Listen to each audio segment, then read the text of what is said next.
Welcome back to another episode of the Lance Scurv Show. Today, we have a special guest. She goes by several names, so I'm going to have her choose the name that she wants to go by. You know, we all have different internet names and stuff.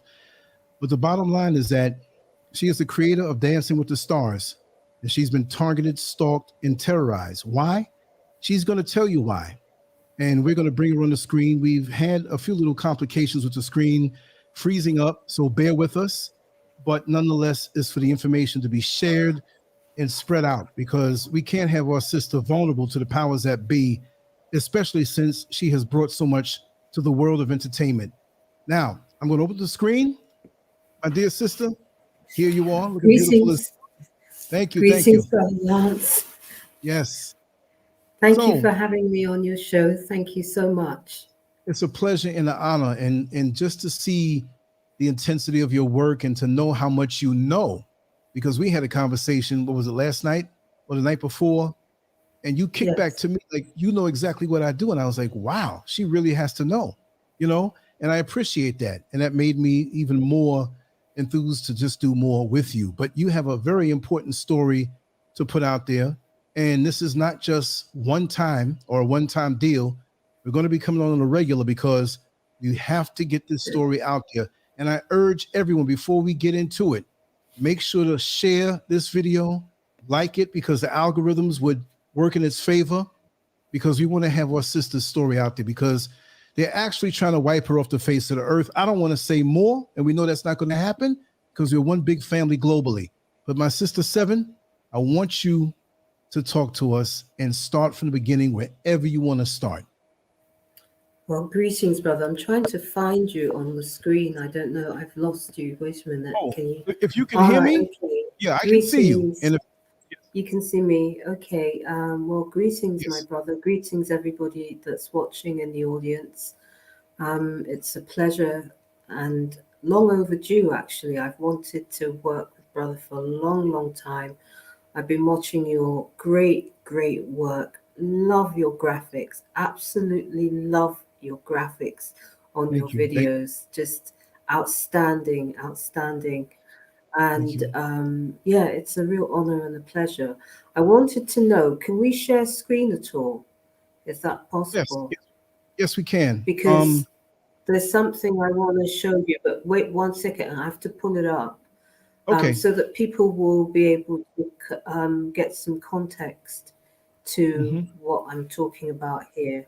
It's a 20-year journey, and it's not just Dancing with Stars. It's a whole catalogue of productions that were stolen from me in 2003 after I went to a meeting in the entertainment industry with media lawyers. I was basically set up. But I'm going to share with you, just give me 1 second while I pull up. Yeah, take your time. I haven't used StreamYard because the last time we tried to use it, it basically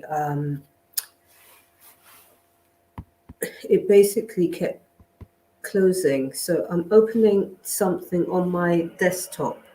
Now, is it possible that you can... How do I share the screen? Okay, there's some prompts down there below that should tell you, and I'll let it in. I'll open it up for the people to see once you highlight it. When you highlight it, I'll see it from here. Okay, so do I go to present? Yes. Share the screen, yes. Okay. Share the screen. This is what I want to share. I don't know if you can see that. I don't think you can yet. Wait a minute. Let me try it again. Once you hit it, it will show up on my panel, and then I'll open it up. Everybody can see it. Share screen. Okay, select window or screen. Right. Okay, this one. Is it there? Wait. Sorry. This one. Take your time. Yeah. Allow. Okay, now I'm going to add it to the screen, and there it is. Can You you see see it? it? Yeah, definitely. I can see it.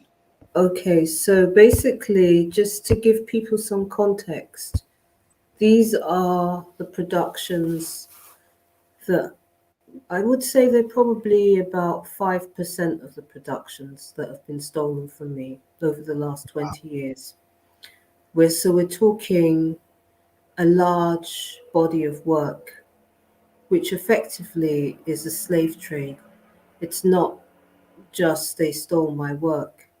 They literally put an operation around me to continue stealing everything that I have created for the last 20 years. And with it has come equally nefarious operation, breaking into my home, hacking my computers, terrorizing me, stalking me, trying to basically murder me. I won a massive case. I took it to the judiciary. Can you see that? I don't know if we can Yes. move that out of the way. Slavery still in the UK, and it says gang stalked, terrorized for her TV shows. And the case was called Seven versus Gossage and Nine Others. And those nine others are people in the entertainment industry, criminals in the entertainment industry. Um, they work within media law firms, Russell's, Beinman and Partners, Ronald Fletcher and Co. And they are protected at the highest levels because of the monetary value of my work. And so basically, I'm in a situation whereby they have been terrorizing me in ways that are unfathomable. Now, what's interesting is that I recently have, I'll come out of the share screen now, but I just wanted to give your audience some context You want me to close to it the out? significance of this, and that it isn't just one show, it's a multitude of shows, a large body of shows. It's an IP estate, an intellectual property estate that they've actually stolen from me. Mm-hmm. And in order to never pay me anything, they've been trying to murder me. They murdered my cousin, who was, alongside me. And there's been a lot of terrible things that have happened. And right now, I'm definitely in danger. And so I need the help of the audience to be able to bring this situation to the spotlight. If you've got a platform, if you've got the ability to report on this, if you're a journalist, because one of the things I'm wanting to do is to create reforms in the entertainment industry, because it's quite common today for creatives to be terrorized and targeted to steal our royalties, publishing rights, copyrights, because of the monetary value. Can you still hear me? Yes, loud and clear. Loud and Okay. clear. So I will stop sharing the screen, and then I Okay. can sort of tell you Yes. my story. So basically, it began. Um, I had a brother that was absolutely gifted. He was the most wonderful person in the world. He was my eldest brother. I'm actually the seventh child in my family. That's why I'm known as Seven. There were actually, even though there were seven of us, well, there were seven children to my mother, but I was the last child, and basically four before me died. Either when they either, I think there was twins that were stillborn. Basically, four of my siblings died. So there was three of us. And even though there was only three of us, so my eldest two brothers and myself, the other four died in different ways. At that time in the 60s, I'm born in the mid 60s. And I Really? don't think the medical, sorry? You don't look like you Yeah, were I born. don't think the medical. Say that again. Sorry. You don't look like you were born in the mid 60s. I very much am. Yeah. Wow. And so basically, my mother, at the time when, at that particular time, medicine wasn't like it is today. So it was quite common for people to lose their children in childbirth or what have you. And so there was a lot of significance around me being the seventh child, which a lot of the members of my family, particularly my eldest brother, spent many years telling me about. Usually the seventh child comes with a divine assignment, if you like, to break generational curses. And it's quite deep on a metaphysical level. So anyway, I had this amazing brother that used to talk to me a lot about metaphysics. He knew about etymology. He was very learned. And cut long story short, he died at the age of 30. And after he died, because he was such a magnificent, amazing individual, as a testament to him, I decided that I would create something because he died from illness. And so I decided I would create something. I was already in the entertainment industry. I'm a guitarist. I was a session musician for quite famous people. There's stuff on YouTube. Maybe we could put some links in the description for Sure. anybody who wants to have a look at me in my music days. And so because I was already in the entertainment industry, in the music industry, I decided I would use my connections, my just the whole medium of mainstream to revolutionize how we um, perceive health and fitness and well-being. And what I did was, after my brother died, I thought, as a testament to him, because he was such a wonderful person, I wanted to bring some kind of inspiration to people that were at home, rehabilitating, wanting inspiration of how to become well. And also, because of my age, a lot of people always ask me, how do I maintain? How do I look so young for my age, etc.? And so I decided that I would put it into a multimedia platform. And so I set about throughout the 90s researching all entertainment industry schedules.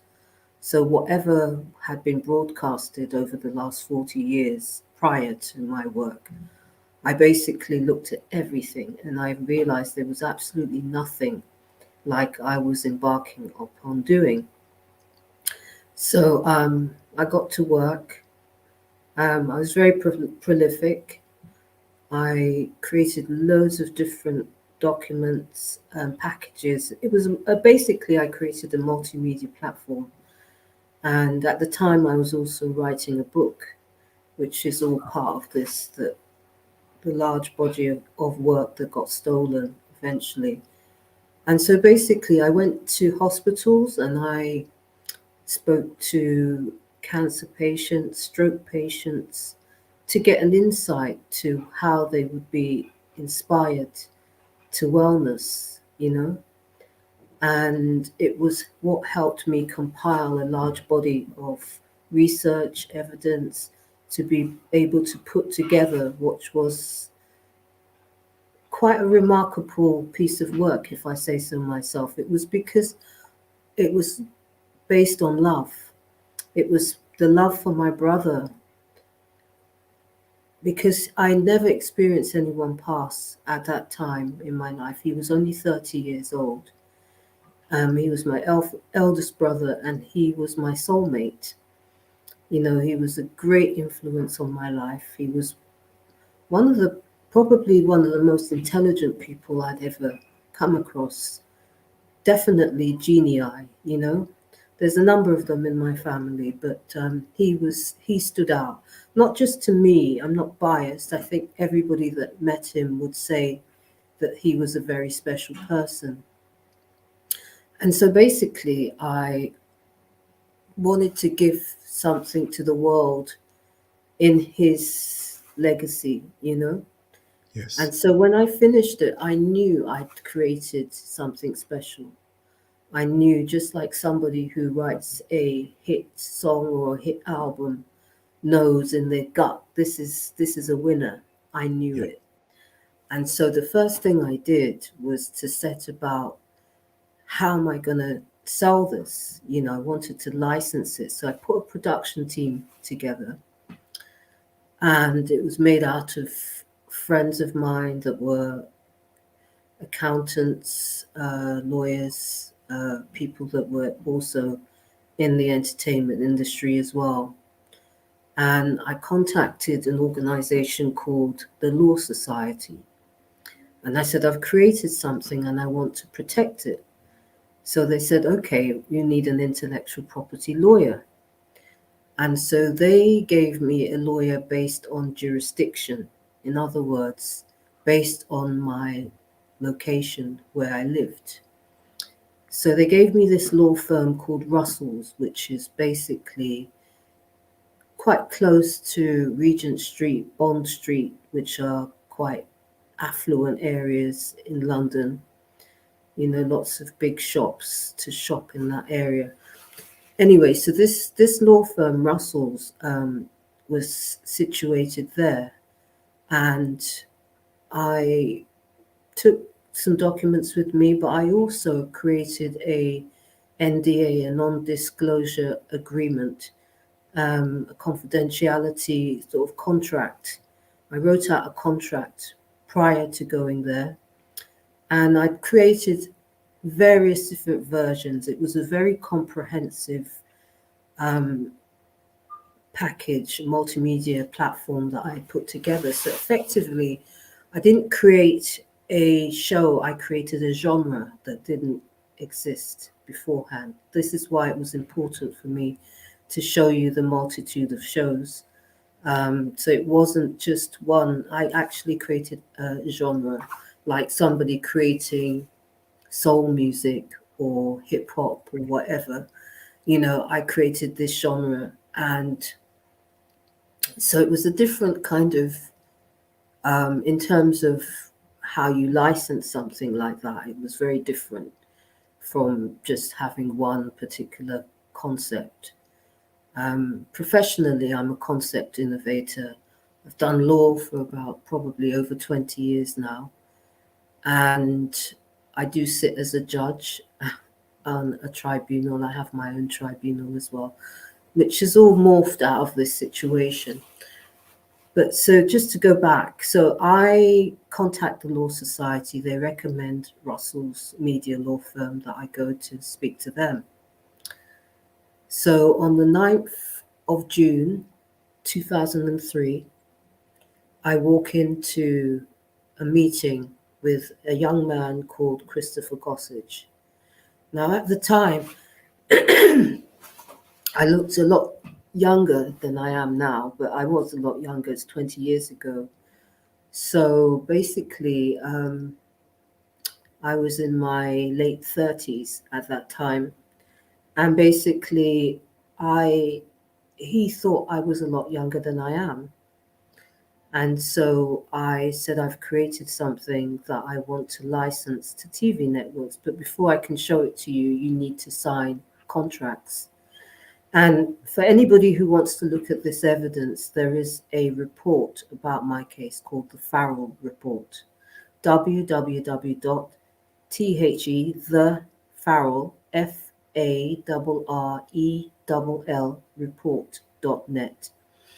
And that's a report that was put together when, after I won my case, and it got covered up, and the events that took place around my case in order to conceal what was being done to me and other people to steal this work.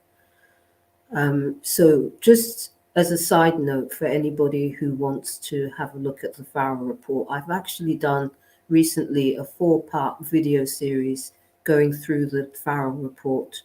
If you go on to link number 2 at the left-hand side, there's a series of links.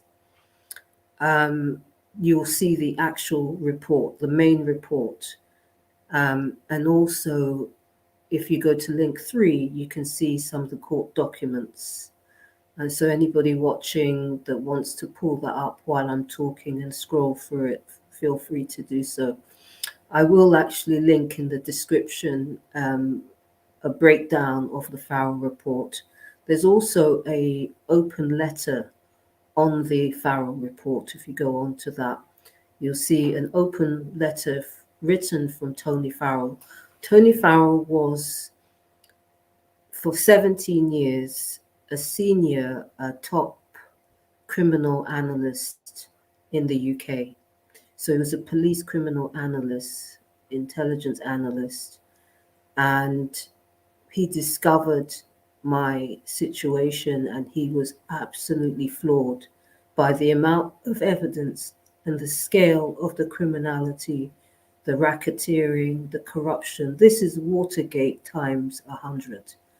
On This steroids. situation is a Watergate situation. So I go in, Christopher Gossage signs, and you will see the signature of Christopher Gossage on the Farrell Report website. There's a lot of the documentary evidence of things that took place in this case and the mechanism to conceal it.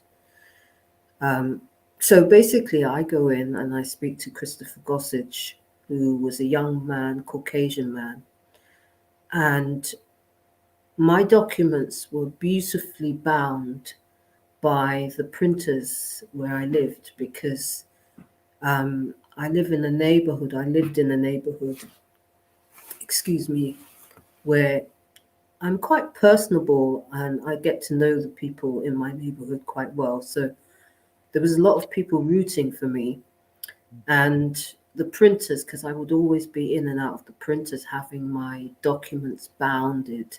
So they were beautifully bound, and in terms of the presentation, it was second to none, because I had so much love and respect from the people in my community. And so everybody was rooting for me. They knew that I was embarking upon something that was magnificent, to bring wellness, dance, fitness in, to revolutionize how we perceive health and fitness. And I think my life is a living testament. I'm 57 and, I take care of myself. That's And obvious. my work is, thank you, my work is my legacy, Yes. And basically they've whitewashed me and put Caucasian women in front of me. Basically, given all my work, even they sold my name, even my name, but I'll get to that. So I go into this meeting and I meet this man, Christopher Gossage, and I get him to sign these agreements. And then basically I disclose to him what was the documents. And he was literally salivating. This man was pacing his office and he said, "Did you create this?" I said, "Yeah."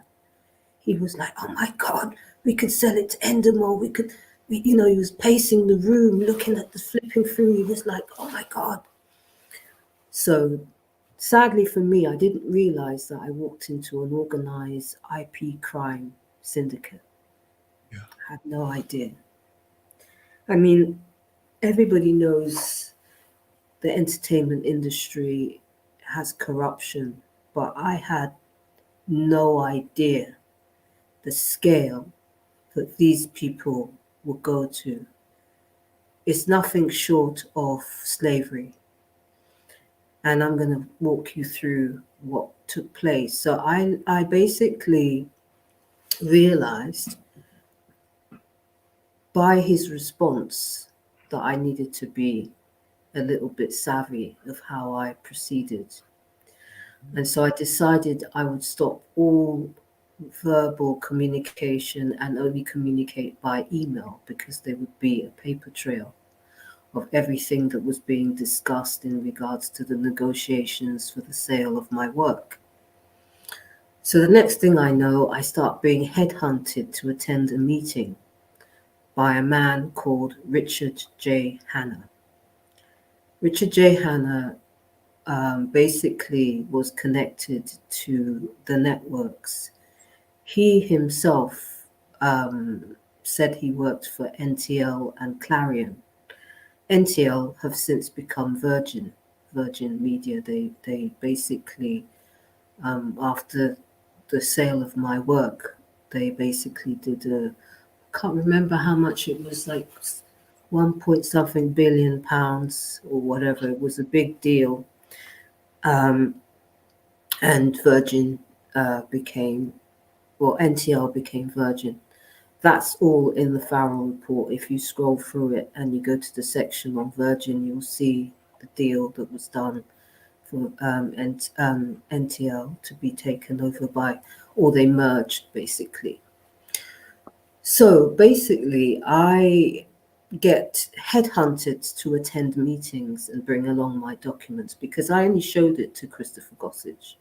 Already, he was selling from memory what I had disclosed, but they didn't have the actual documents until basically I went to a meeting. So I get headhunted by this man, Richard Hanna. He says, "Look, you're going to have to trust someone. The industry is corrupt. We're going to be able to put your work on every single billboard all over the world, literally in no time at all." And so basically, I was asked to attend a meeting with somebody called Helen Alexander, who was working for BBC before, and then she moved to another network called SMG, Scottish Media Groups. Scottish Media Groups were a an R. They've changed their name since I won my case. But Scottish TV and Scottish Media Groups are affiliated to ITV network, Grampian, Granada. It's a whole massive affiliation of TV networks. But prior to that, she was with the BBC. Now, unbeknownst to me, this woman, Helen Alexander, had been involved in another case to take away somebody's network, somebody called Chris Evans. Chris Evans used to have a company called Ginger Productions and also Virgin, I believe. And he had a very big show called in the UK called T T T D TGI Friday or TFI Friday, something like that. It was a music chat show, a music show in the Mhm. UK. It was huge, and he was very Teach. successful. Basically, this woman actually was the one that took him down. I didn't know that at the time when I went to the meeting. Now, there was another thing. Um, when we, when Richard Hanna emailed me, he emailed me a photograph of himself so that we would recognize him at the station because we were invited.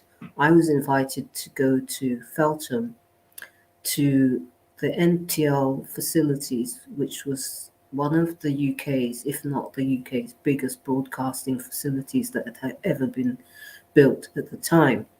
Mhm. And he sent a photograph of himself, which wasn't him. But I didn't Oh, see the photograph until afterwards. So basically, just before when he sent the email, um, my computer went down. And so basically, when we got to the place, the first thing was the whole place was brand new. It just been built at the time, and it was empty. It was like this massive broadcasting facilities with plastic still on the desks. You know, wow. all the computers were wrapped in plastic.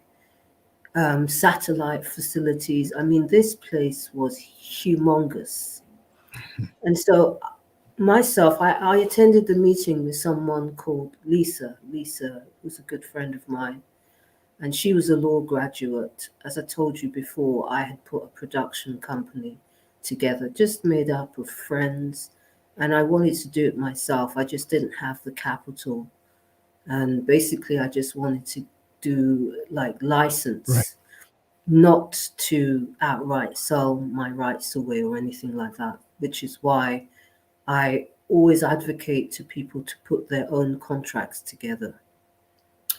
A lot of these industry contracts are totally corrupt. And so I would very much advocate, if you want to go out to be honest, at this stage, I don't think it's wise to go into the entertainment industry because it's become a very dangerous place.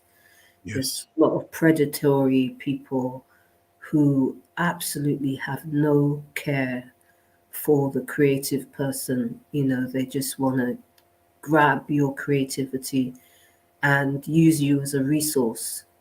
You're nothing more than a resource to these people. Your life has no value, only what Sure. you create, so that they could become wealthy off our ingenuity.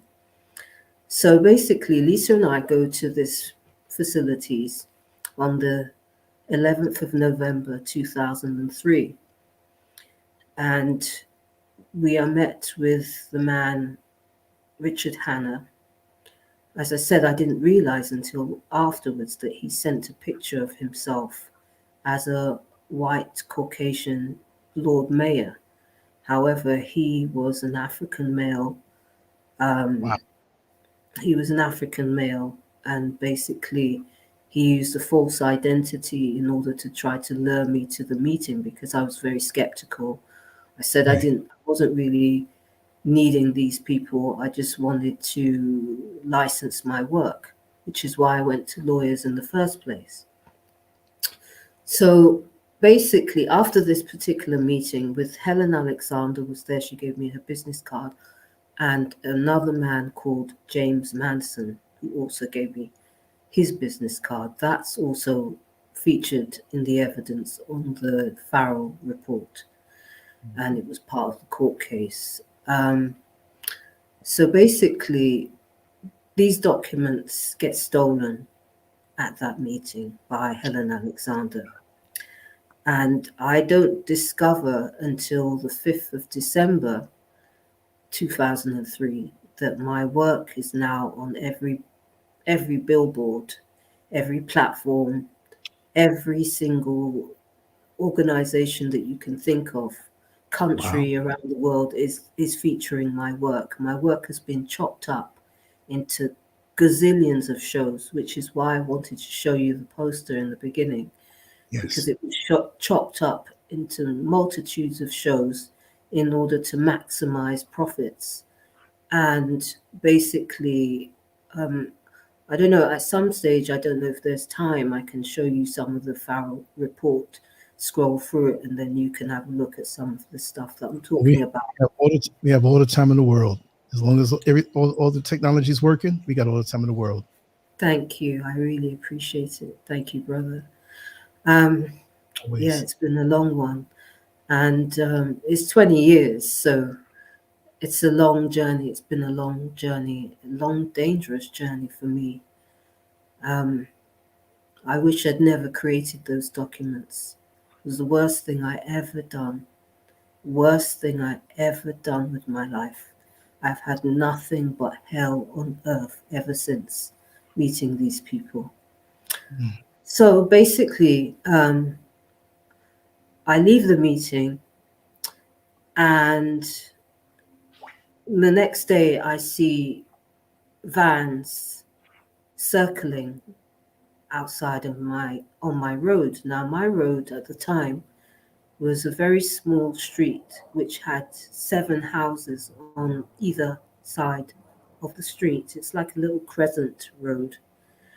And I saw this van that said Carlton Television, like circling.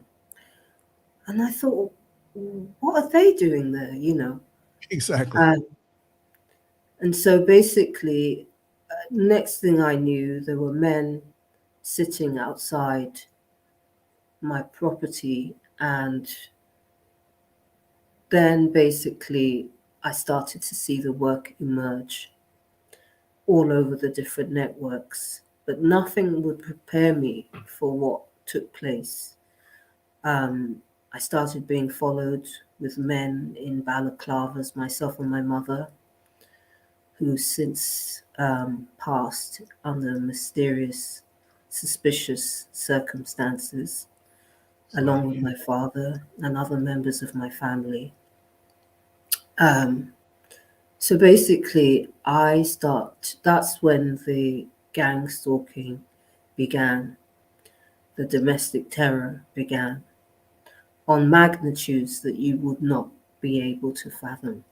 You just wouldn't be able to comprehend the levels that these people have gone. And this is why this is so important to protect other people.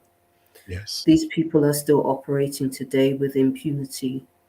They are literally terrorizing people, terrorizing creative people, killing people so that they can stay in control of the revenue. They could have paid me over and over and over and over for 20 years, but they want to ensure that I get nothing, not one penny. It's like a nasty little game that they've been playing. And so basically, after I started to see the vans, it became a fixture, white vans outside my house. Then these vans would show up everywhere I would go, with men with balaclavas making slit your throat signs at me as, they sort of crawled whilst I would be walking in the street with my mother. They would drive slowly past us, making slit your throat signs. My phones got tapped. I started getting death threats. Um, and so I started reporting it to the police, and it got worse and it got worse. And so then I went to different lawyers to try to get help and said, I've created, this multimedia platform. It's been stolen. It's being sold all over the world. And basically, they more or less closed ranks on me. And so basically, every single lawyer that I would go to would ask me for evidence. Oh, we need your other documents so that we could see whether or not you are the creator. And, unbeknownst to me, I would bring in these documents to prove that I'm the creator, and those would be stolen and sold as well. And then basically, I went to see one lawyer called Tamsin Allen in a law firm who said they were dealing with human rights and media. She stole a disc because before I went to see these lawyers, I would always draft up in an agreement, like a confidentiality agreement, because one of the things that they do, if you have a lawsuit against any big corporation or any big company, they will get your evidence and sell it to the other side for bringing for themselves, right? And so I started realizing that this was the game that was being played. So what I did was I would draft agreements beforehand. And so I drafted an agreement for someone called Tamsin Allen. And she stole, at the time I was using floppy disks. And I was working on the script as well as I was working on my productions, my multimedia platform. I also wrote a script called The Walk, basically. And it was based on a true story of my friend who she done something that was really remarkable, and it was such an amazing story. I decided I would write about it, write it into a movie and a book. And those were stolen by Tamsin Allen and sold to the networks, the same networks. Basically, they did a deal with the people that stole my multimedia platform. So then I go, somebody says, oh, Seven, go to this lawyer. He'll be able to help you. So I go to another lawyer. He asks me, oh, where's the original? I need the real originals and some of the other ones, and me completely not knowing how this worked at the time, brought in just to prove, because these documents that I created was sacred. It was done for my brother. It was to pay it forward to somebody that was incredibly important to me. And to see how these people literally became vicious and malicious and wicked, I couldn't believe it. I could not believe it. So my bringing and trying to prove that I mean, I had contract signs, but because I wanted to take proceedings, the contracts that were signed actually stated any plagiarism or any theft of my work would immediately result in legal action. And this is why I went to lawyers, not realizing that a lot of these lawyers are absolutely corrupt. Now, as a side note, recently we've had Kanye West, or Ye as he's now known, um, flag up that a lot of the companies have some corrupt Jewish people or Jewish people that have bad business practices in the entertainment industry, in the music industry. And, I actually had a lot of these people in my case. And even though personally I have no no prejudice against anybody, everybody is based on their human merits. How you treat people, is how I perceive you and judge you. But I realized when Kanye West was talking in terms of what was happening to him, that a lot of the people that were doing this to me were the same people. And so that's just a side note. So basically, they all closed ranks on me, and it forced me to take the case on myself.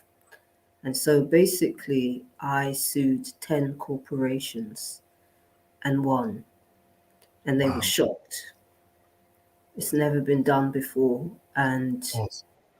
they, I don't think that they are, well, I would say this, they underestimated me because I look young. Um, they perceived that I wouldn't be able to challenge them because they work in big corporations. But the reality was that they'd signed contracts. I had worked on the productions for many, many years before, so I had a long paper trail. Besides that, I also had a lot of research into the TV network, so I knew exactly what programs had existed prior to me attending that meeting. So I had a large body of evidence and 14 witnesses who all were professionals in the entertainment industry as well, and law firms or wherever, who all spoke and gave testimony on my behalf and also produced evidence to show that they'd stolen my work. And this is how I won my case. However, because the thing is, they didn't even show up. They didn't even show up to the case because they Wow. knew I had so much evidence. They were banking on the whole industry, all the media law firms um, closing ranks against me. However, they didn't anticipate that I would take them on myself. And when I Wow. did, they upped the ante, and it got really, really horrific. You have no idea. So basically, in 2005, the case was supposed to be heard in 2005. And I mean, the deals, if you look at the shows that I showed you, you can imagine how much money we're talking about. A lot. You can imagine. And now, if you add 20 years and a whole lot of other productions that are not on that list, you talking about, because I also designed my own clothes. So what they do, as you probably know, and you've probably heard this before, Lance, and a lot of the people in the audience that know about targeting, they will move opposite from you. They will try to move below you in the building, above you in the building, and basically they film you 24/7. Now, at that time, I used to make my own clothes, and I would walk out of my house, and before I knew it, the things that I was wearing would be on the front cover of magazines. So basically, they have an industry whereby they move opposite where the creative person is living, either a designer, because a lot of these people, they don't have ideas of their own. They're basically parasites and leeches. They take from creative people like myself in order to build their empires, and they do not want to pay anything. They enjoy not paying anything. And this is why it's necessary for us to have reforms. And it's necessary because it's become dangerous. They move into your life, they infiltrate your life. You're stalked 24/7, given death threats. Um, at the time when the case was going to be heard was July of 2005. And basically, by June of 2005, I realized that because one of the things that they do, I need to say this before I say the next thing so that it makes sense. One of the things that they do is mock what they're doing to you in real life and make it into a production. So in my case, they stole my name and they gave it to a blonde girl, Charlie Seven. My name is Charles Seven, but I actually only go by the name Seven now. But anyway, what they would do is they'll give your identity to they gave my identity to a blonde girl. And because they realized that I'm a musician and I had been in the entertainment industry as a musician, I'd done a lot of big shows, worked with famous artists. And so, in order to circumvent me, they gave somebody else, a blonde girl, my identity. Besides doing that, they actually made a production called Hustle. And that was based on themselves, the people that attended the meeting in NTL. Helen Alexander, Richard Hanna, Christopher Gossage, and James Manson. They basically had themselves immortalized as characters that go around hustling people. And everything that they had done to me was written as con jargon. That's what they called it. They had like a glossary of terms for what they were doing. A short con is an opportunist con. A long con is putting a mark on somebody and basically fleecing them basically forever, because these targeting programs are designed forever. The But intention is to, yeah, sorry? I just want to interject. This is like one big sick game with them. It's like not even just stealing, but they want to humiliate you, suck the life out of you, and just kill you off. And this is so many people involved, countless thousands in that hierarchy. And I have a few questions for you even after the show that I will state publicly, but I have a family member high up in that hierarchy on the United States side. You probably even know her. And we haven't spoken in many, many years because I don't want to get involved in that circle. So this is still very real for me. But continue on. I'm going to grab some medicine. I'm going to be right back. Continue on. Okay. So, yeah, so basically, the other dimension of this was the sort of ritualistic and satanic element of basically all the crimes that were being perpetrated against me were being turned into TV shows. So besides the actual theft itself, and the stalking outside my house, death threats, my phones were tapped. I mean, it happened so fast. Um, I had no idea that this kind of behavior is going on in the entertainment industry, but it is. And which is what gave me the conviction to fight the lawsuit. And even the judge, he had to rule in my favor. Now, check this.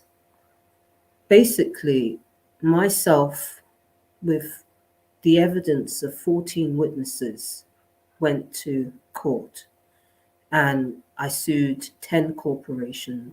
And basically, the case was called Seven versus Gossage and 9 others, Christopher Gossage and 9 others.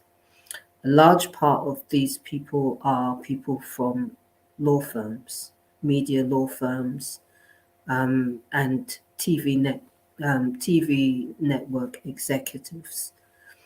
And so basically, consider this: not one of them showed up in court.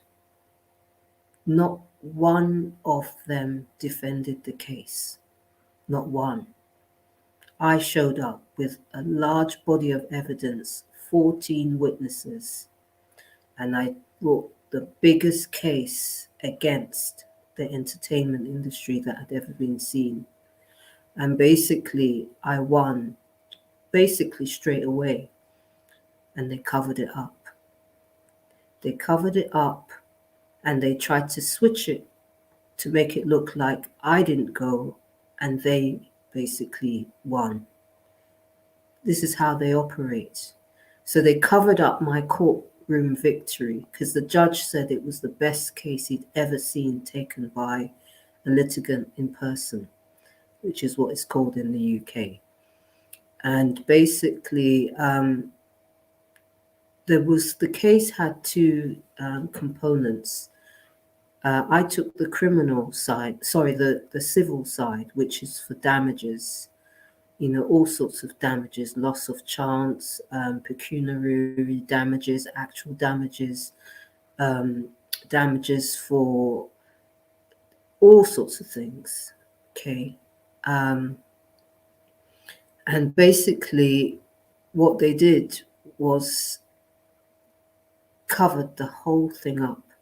Now, there was a criminal element because obviously when you're talking about death threats, I was being followed by helicopters, myself and my cousin, and they've since murdered him. Break-ins, burglaries in my property, and also basically stalking on levels that you can't believe. Plug sockets were removed from my house. I'd come in and see like white. So I had white floors, and I would see large footprints in my hallway. Basically, I had somebody from the military find out about my case. I don't know if he had a case, but I was somebody told them what was happening to me, told this man what was happening to me, and he came and swept my property for bugging devices.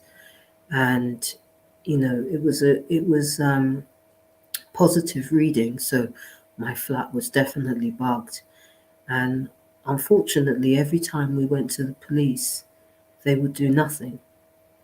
They would do nothing. They wouldn't help me at all. I've got a massive long crime file in relation to the case.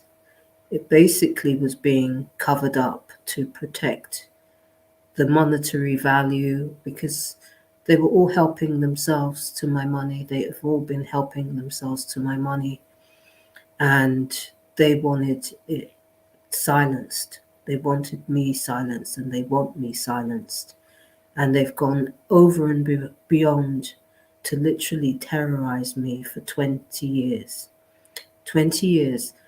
Now, on the other side, on the flip side, Because I won a massive case, I became recognized in terms of the world of the judiciary. And over the years, I've been asked to speak publicly. I've spoken before magistrates and judges on protection of intellectual property rights. Um, and I've been a keynote speaker on those subjects. And basically, I ended up in the last couple of years formulating my own tribunal and being a judge myself. And so, in some circles, I'm known as Judge Seven. Um, so basically, my situation has become one that is because of the fact that, on the other hand, they haven't destroyed me because they've gone out of their way to destroy me. They've stolen my home, they've stolen all my possessions, everything, gone into my home and stolen all my possessions, and have been basically stealing everything. Every single thing that I create, they steal because the objective is to completely destroy me. And well, basically, they've been trying to murder me for the last 20 years. Now, one of the things I didn't mention that I was going to mention was some of the events that took place around my case. Now, I don't know if anybody's familiar with what happened in July 2005 in the UK on the 7th of July, but there was atrocities committed at the same time as my court case was supposed to take place. And so basically, the case itself is linked to those events. And it's also linked to another massive event called the Leveson Inquiry, which was the inquiry into phone hacking. Because what these networks do is once they find somebody that's an innovator like myself and many of you people who've been targeted, what they will do is they will hack your computers, they hack your phones, looking to steal more ideas. So please, people, do not use your phone to record your ideas, to record your songs, because they can steal it that way. Also, be very careful of the cloud because they can also steal that way. So basically, alongside my battle to be recognized and paid for my work, has the battle of survival because what they're doing is they're literally stalking me everywhere to try to murder me. They invent kind of like they do things like they'll try to at my home, my previous home because I'm no longer there. They cut my gas pipe. I don't know if anybody knows what Grenfell Tower is. Well, I had two relatives die. There was a big inferno. Excuse me. It was a big inferno that took place in a tower block in London in June of 2017. I remember that. I remember Do you that. remember that, Lance? Yes, I do. Right. Well, two of my family members perished in there, and ever since they've been trying to. Because we did a report, myself and my cousin, we did a massive report on what really took place because unfortunately it's a crime syndicate that is operating. They're like a white collar crime syndicate that's operating in the UK, and they look for new creative people to steal from. And they don't just steal your work, they steal your life. they steal your entire life. So basically, they're living the life I should be living, but they're using my money to literally terrorize people, target people. They're behind GCHQ. They are controlling the entertainment industry, the intelligence agencies, and basically they have control over the judiciary as well. And so, unfortunately, it's been years and years of me exposing this situation and them seeking to suppress the truth, any shape or form. So basically, they're trying to stop me from being able to live in any shape. They're trying to stop me from having a home, um, having an income. Imagine working for 20 years and never being paid for your work. What is that? And then the people trying to kill you for your work. What is that? That's slavery. That's modern slavery. Yes. And so basically, my objective, I want to create something called Ronnie's Law, which, because I murdered my cousin, I will share the screen in a minute and show you some of the things, so that you can get to understand the magnitude of this and the importance in terms of protecting other creative people in the industry, because this is not a situation where anybody should fear. This is a situation whereby we should be able to stand up in the same way as the Me Too movement. The Me Too movement highlighted some of the crimes that take place in the entertainment industry, but this is predatory characters that steal the life of people who they can see will be successful. And so basically, there are young people going into the industry today that they're in danger. I mean, I happen to be very articulate. I happen to be very learned. I've done law for many, many years. So I've been able to document my journey over the last 20 years and document some of the crimes. And I've been fortunate and highly favored by the Most High, because I'm a very spiritual being as well, which is why I did the work in the first place. I see that these people have brought a situation. This situation is a catalyst of change, for change. It's so humongous, the crimes are so humongous, that it's a great opportunity to show that it really needs to be reformed. We cannot continue in the way that we are. I mean, how long has it been that we've heard one artist after another artist have met their demise? It's always about the catalogue. It's always about their IP estate, and people pass in ways whereby it's fabricated. People are being killed for their intellectual property, and we need to create protective mechanisms for people who are creative, because there are people within these industries who are living off the IP estates of talented creative individuals, and the person who's created all the work, more often than not, is living in poverty. More often than not, is living in the most horrific way possible.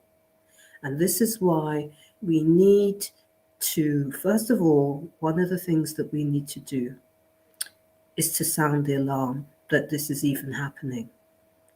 Whitney Houston,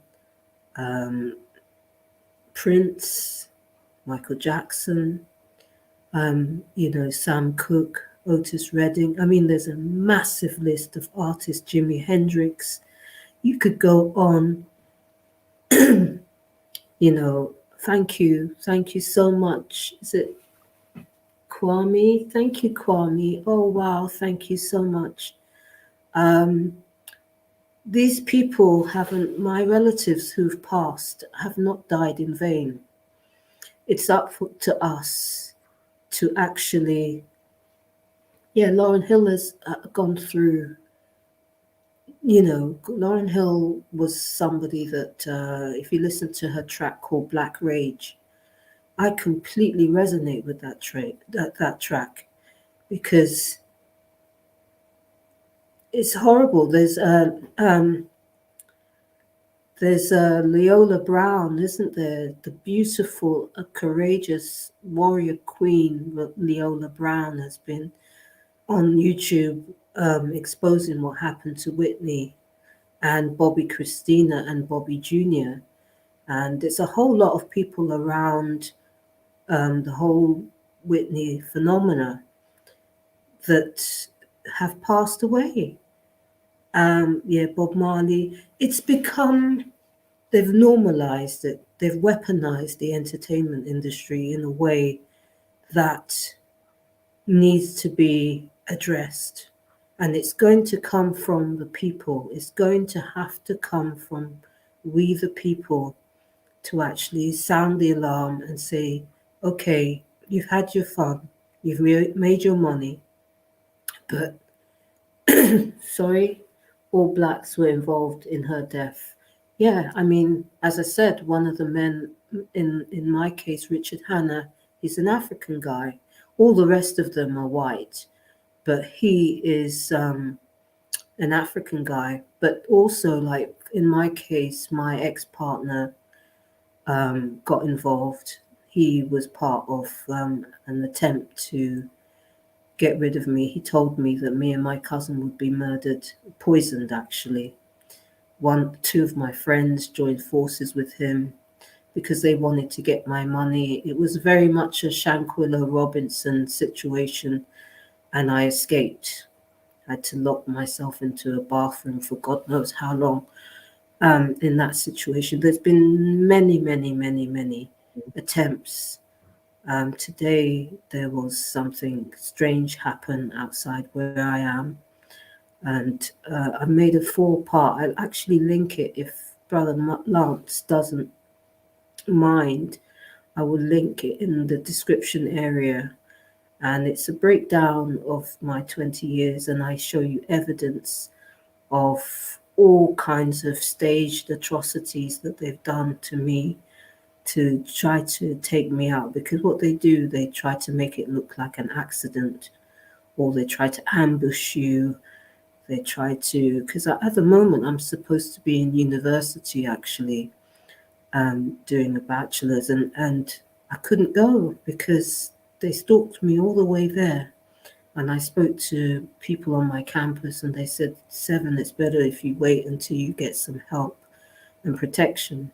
And so you sharing this is helping to protect me, because right now they're trying to murder me. Every day is not safe for me. They've taken everything that I had. They've taken my home and my family members. My mother died under suspicious circumstances. My father, then my cousin in 2019. Like I said, I have had relatives in Grenfell Tower as well. So when you see a large body of work, this is why I showed you in the beginning the amount of shows it is, so that you can actually see the motive. Because if it's just one show, it wouldn't be worth doing all the things they've done. In fact, they actually they gave my birthday, which is the 31st of August. 31st of August has been marked as the day to recognize exploited people. The United Nations in 2021, because they tried to murder me, and I suppose for them they thought, okay, we'll just give her her birthday to recognize her, but I escaped that situation as well. There's been a number of situations that have happened for them to try to take me out. And so I'm kind of relying on the goodwill of the people to help to expose the situation, not just for myself, but also for the people who have met their demise in this way. You know, many of the people who have passed on, they had no idea that this is going on. No idea. The princes of the world and all of these people, great, iconic people who have done amazing, amazing work that bring so much joy to our lives. Music, where would the world be without music? And movies, and, you know, it's supposed to be something that is beautiful, and it's been turned into something that is so horrific. And so, in order for people to champion people like Whitney Houston and all the different people who have met their demise because people wanted the IP estate, it's too easy right now. It's too easy for people to just kill people and just take the money and live off that person's ingenuity. Why should that happen? Why should this happen? Why should people create something, give it to the world, work hard, and these people come along and take it and try to kill the person? Why should that happen? There should be a public outrage about this happening, but it's a reality, people. How many rappers do you see die suddenly? The whole industry has to change, people. It has to change, and it's going to change with you, the people, sounding the alarm. Sounding the alarm. If there are lawyers out there, I'm asking you to join forces. I did create a website recently called Back Off because of the fact that they've been trying to murder me and many, many targeted individuals. Great people, wonderful, beautiful people. In the UK, there are a number of Black women on the streets that are professionals. We're talking accountants, IT specialists, lawyers, all kinds of professions that are being forced out of their homes. They've done it to me. They've taken my home. So I'm having to move from place to place, stay with people, sleep on the floor here and there and everywhere. This is what they've done to me because they don't want to pay me. Does that make sense to you that they would do that to someone? All of that money, and they're doing all of this evil, and they're being protected by every form of judiciary in order to do this. Does that make sense to anybody? Can anybody give me any justification Makes no for sense whatsoever. No sense. it? Isn't. There is no sense. And so basically we have an opportunity to highlight, because everybody's screaming about the entertainment industry right now. There's the Britney Spears case, same scenario,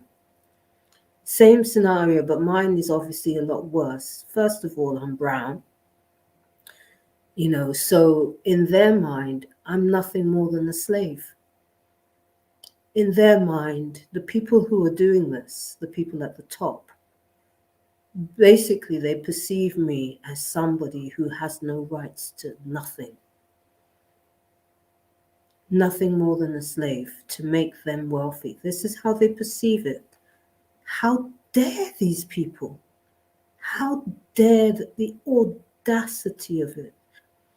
Now, if anybody has any questions, I'll be open for questions. Brother Lance, you said that you had some questions as well. Well, the website, I want to put it across the screen.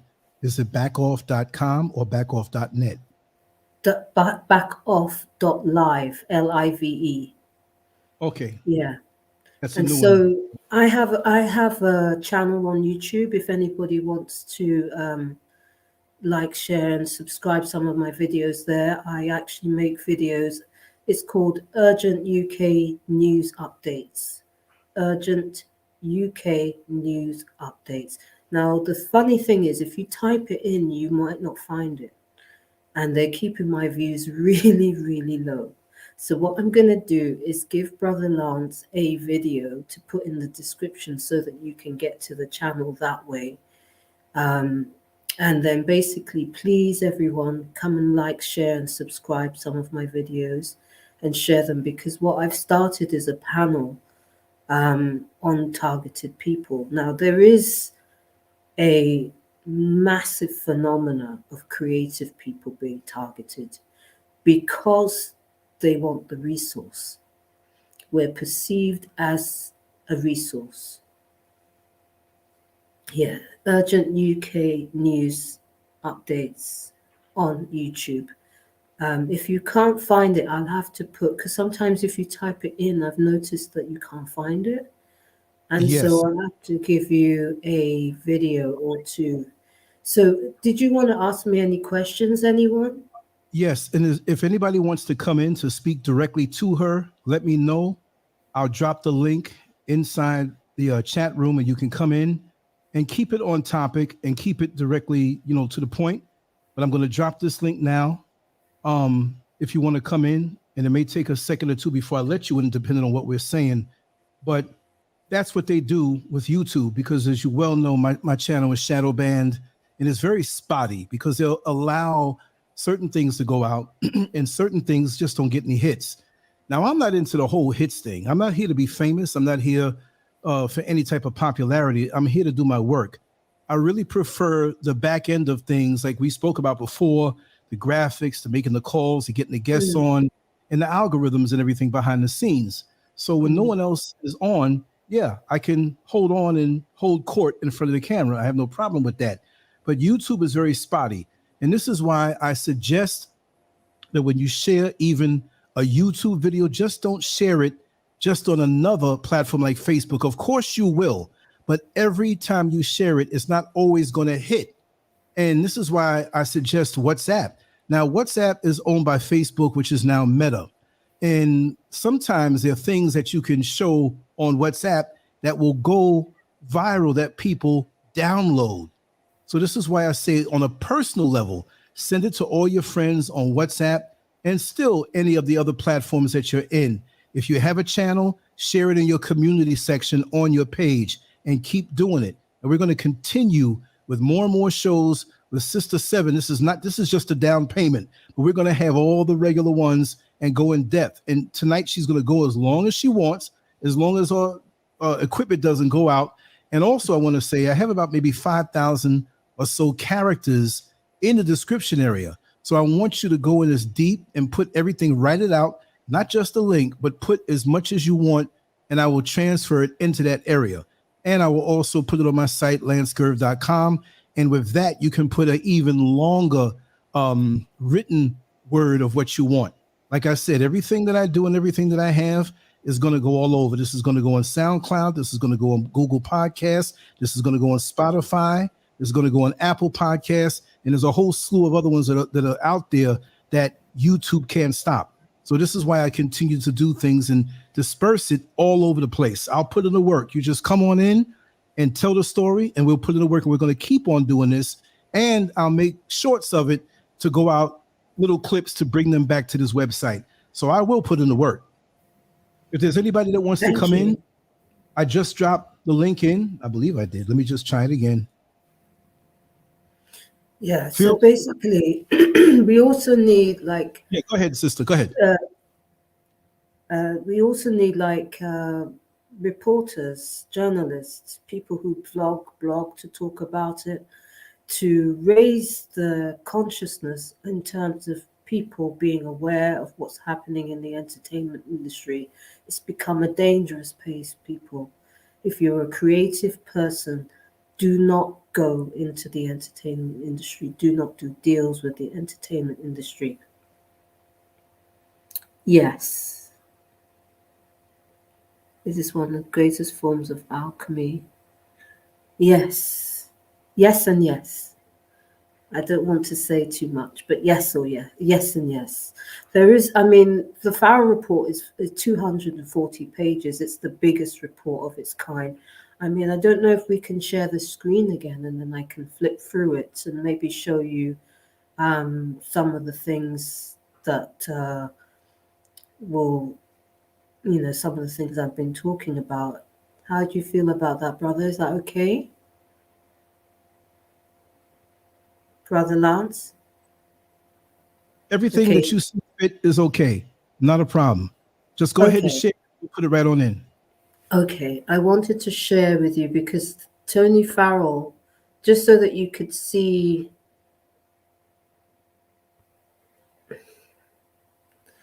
Okay, oh, I have to type it up.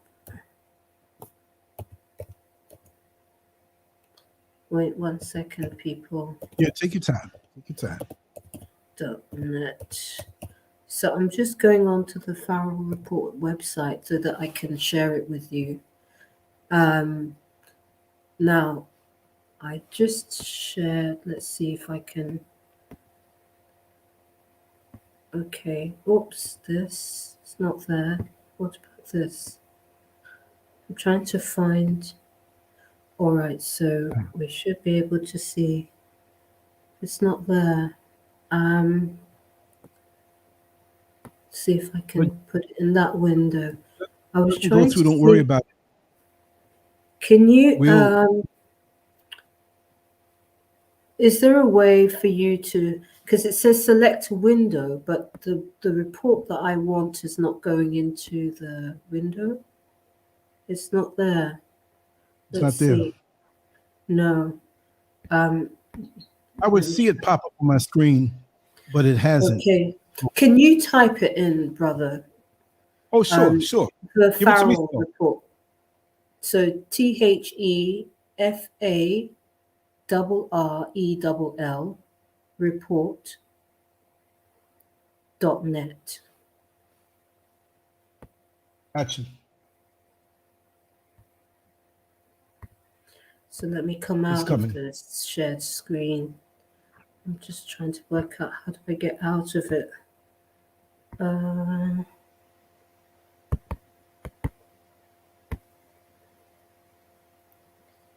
don't want to cut off the. Okay. Can you still see me? Yes, I can still see you. Okay. Just know that if we don't do it this way now, we can still put it all in the description area, and then we can have subsequent shows going in on every aspect of your journey. You know? Okay, that's great. And if there's anybody that can like vlog about it, that would be just amazing, because what we want to do is to raise the awareness on what's happening in the entertainment industry, and particularly around these famous shows, because these shows should have been something to create joy, peace, love, happiness, fitness, wellness, and it's been a nightmare. They've turned Yes. it into something that is so putrid, so vile. I want to, 1 second, let me see if I can do this. I need to see if I can do this, brother.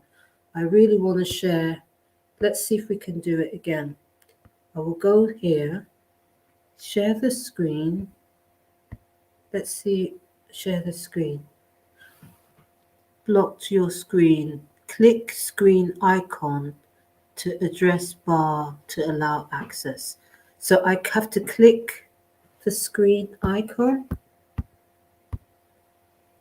There'll be something there that you can see, because my screen is going to be slightly different. But since it's over by you, you have to put it to the screen, and once I see it, I can allow it on. Right, okay. I'm just trying to see if I can do it this way. What I did, because I couldn't get out of it, I actually closed it, and now it's not allowing me to share screen at all. So I'm not sure if we can do Well, it don't that risk way. it, because you know it might be some funny business. Yeah, probably. Okay, that's not working either. So basically, does anybody have any questions? You said you wanted to ask me something, brother? Say that one part again. You said you wanted to ask me something when I was talking. You said that you mentioned something, and then Oh yeah.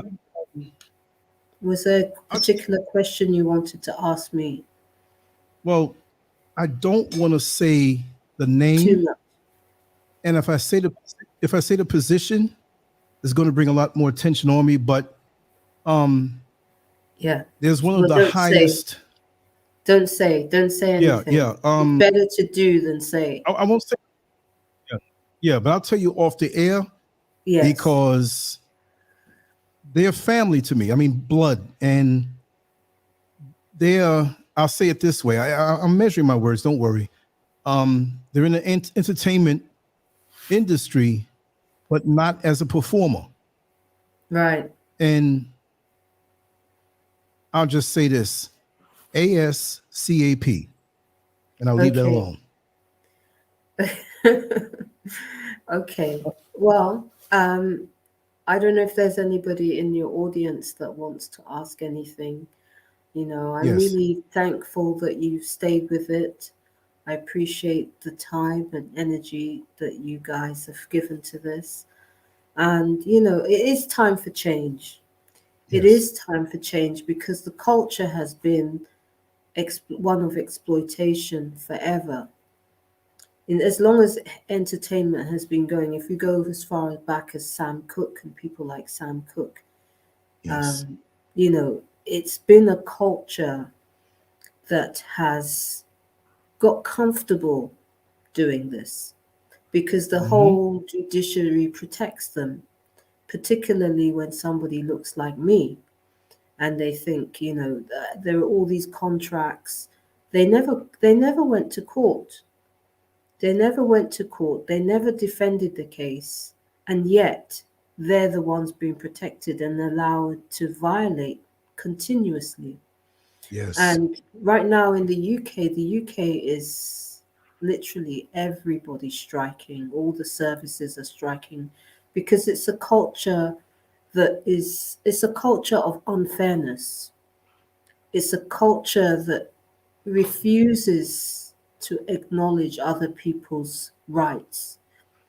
And it's archaic. It's been like that for a long time. And it's situations like this coming to the light that helps it to change because yes, there comes a time when people have to be able to look at themselves and say, there's no justification for doing what they're doing.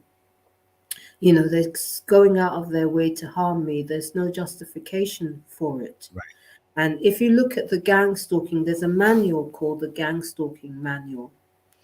And in that manual, it's something perhaps we can do on here as well.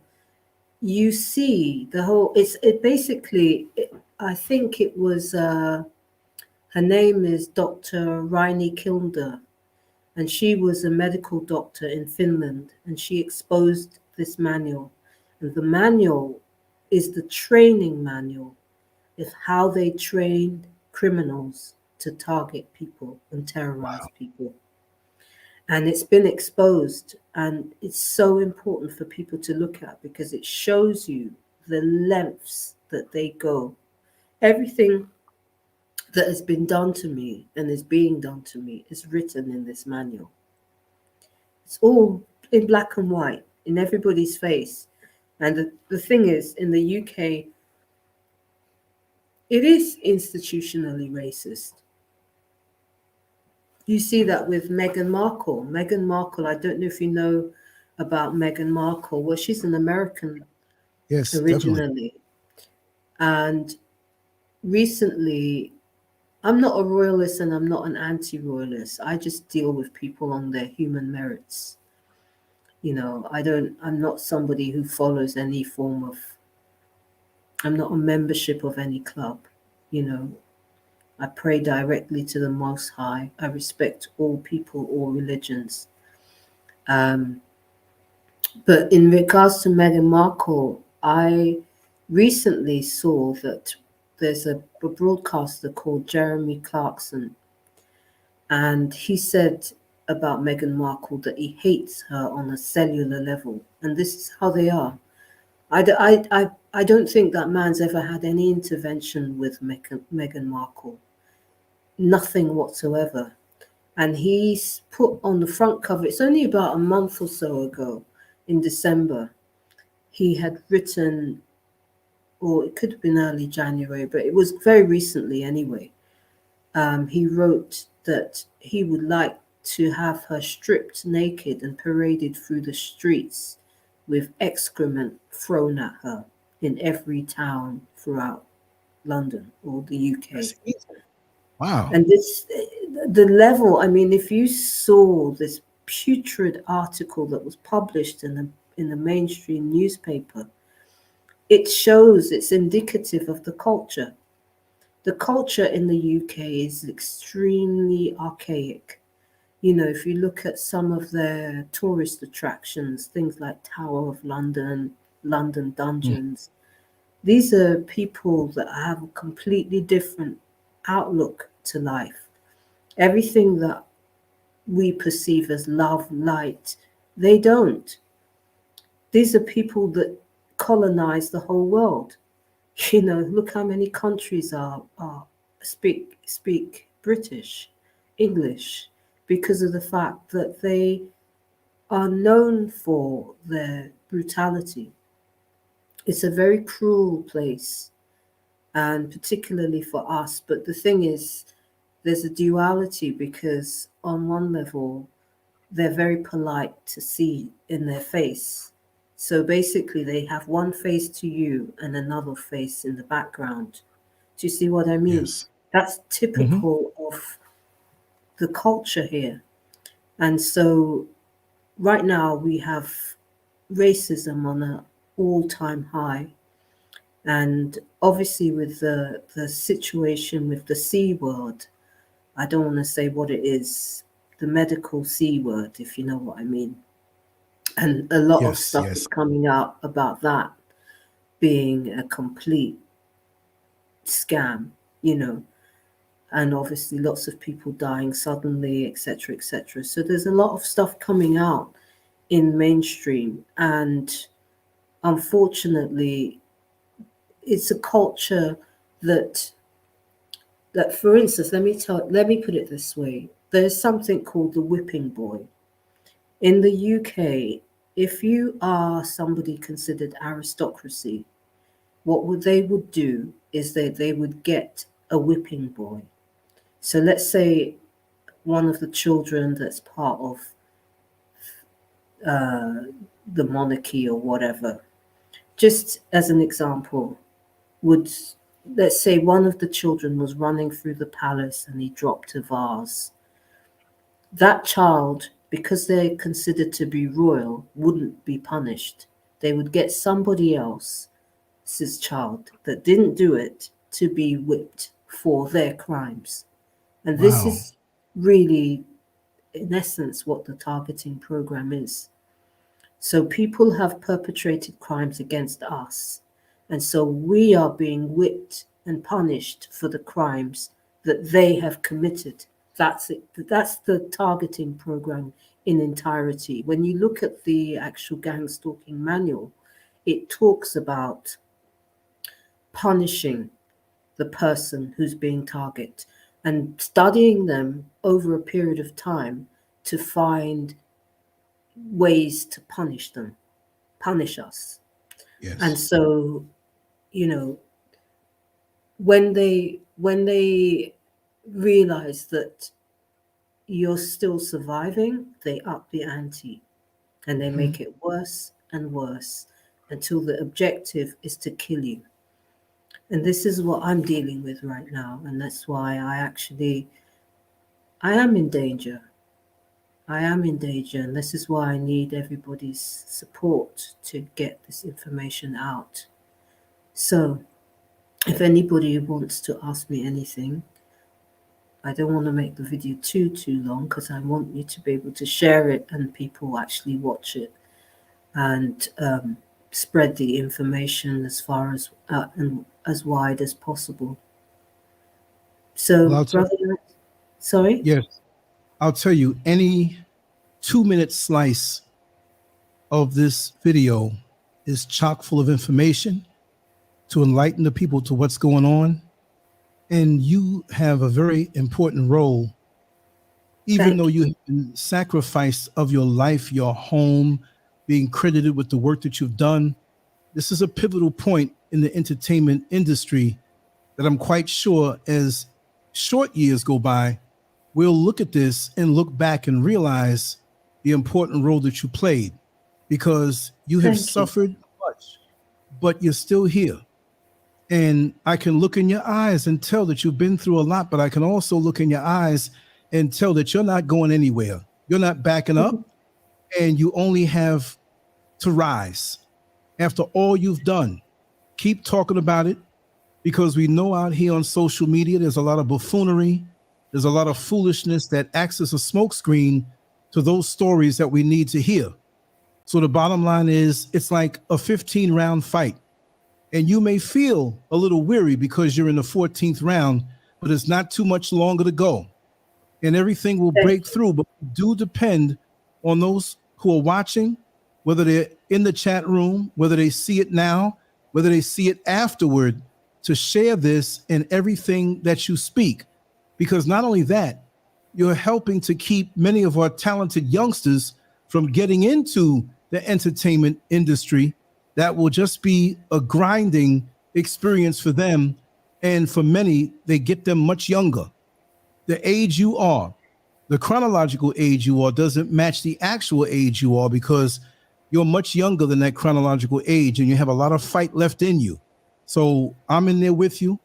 Anything and everything I can do. I've been beat up online and smeared and shadow banned. Look, I'm built for this. We'll keep going. I'll hold your hand, you hold mine. We'll all hold each other's hands and we'll walk into the enemy together. Some of us might get shot in the foot. Some of us might get tired and weary, but some of us are going to make it all the way through. And I know at the end of the day, you're going to be the one standing. So keep on going. I got you. If you call me tomorrow and Thank you want to do you. another one, and you call me, you want to do one every day, whenever you feel like it, if you're inspired and you wake up in the middle of the night and say, Lance, I need to talk this now. I'm only but a few feet from my equipment. I'll come there, chop up a banner, hit the button, and we're going to go. We're going to do our thing. Thank you.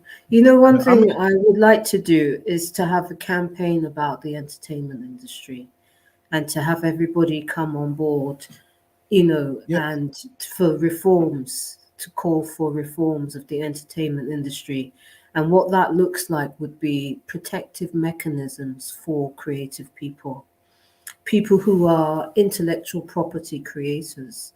We need to have protective mechanisms, because right now there are people that, because they don't have any opposition, there's no challenge to them.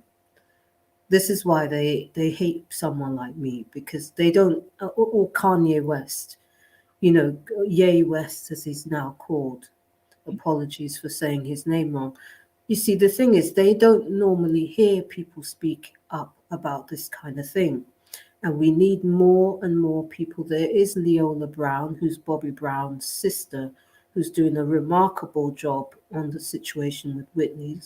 Please go and support her. There is also here and there, I'm starting to see artists that are coming forward, people that have been through the entertainment industry that is calling stuff out. But we have to take it further than that, where we basically, in the same way the Me Too movement, because what the Me Too movement did was it put lift the lid to show that there's some unsavory behavior going on in the entertainment industry, but it stopped at the area to do with sexuality.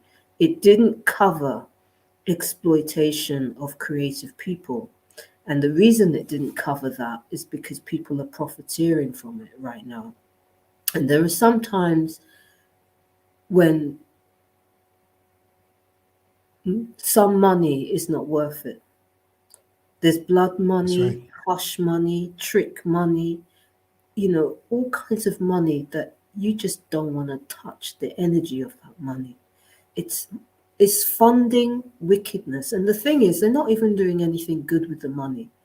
It's not like they're building anything, they're paying anything back. These people take our Right. estates, take our lives, and they're using it to create more and more wickedness in the world.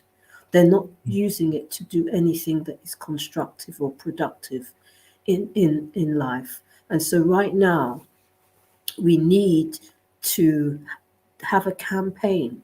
First of all, stop stealing from creative artists. Stop trying to murder us. Stop it. This is what I've been doing. I mean, today I heard something dodgy going on where I am, and I know what the situation is. I know exactly what this situation is. These people are desperate to try to find some way to take me out and make it look like it was an accident. That's what they're trying to do right now. And I want you to know the names of the people. There's Tamsin Allen from Bindman and Partners. There's J. Hanna. Richard J. Hanna. There is Jeffrey Bindman, Bindman and Partners. There is Helen Alexander. Now, Helen Alexander is an interesting one because she gave herself two identities. And basically, when I won my case, a lot of these people changed their names. So NTL became Virgin Media. Oh, Helen Alexander gave herself another identity. And because we linked them with the Grenfell Tower situation, she killed off one of the identities and pretended that person died. I mean, you can't oh, make this stuff up. It's oh. really stuff of a movie. If there's any people that are connected to Tyler Perry, or somebody like that who may want to make this into a blockbuster movie, get in touch as well because it is a massive movie that would be phenomenal in all aspects. It really would. But just to continue with the names, the people that are trying to have me taken out right now. So we've got James Manson, we've got Tony English. His name was Tony English, and he changed his name to David English after I won my case. So basically, after I won my case, all of them did something to disguise what they have done. So, for instance, Scottish media groups became Scottish TV. NTL became Virgin.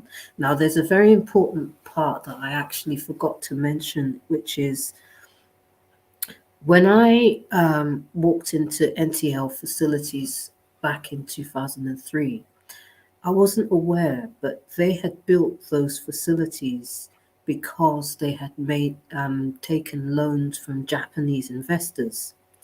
They built the facilities to run all the sports shows, so boxing, World Cup, all the sporting events. And then I walk in with this new concept to revolutionize the way we deal with health and fitness using dance, etc. And that's basically what happened because they had no money. They lost the bid. They built the facilities, loaned loads of money, millions from Japanese investors, couldn't pay it back. I walk in with a new concept to revolutionize the way we deal with health and fitness.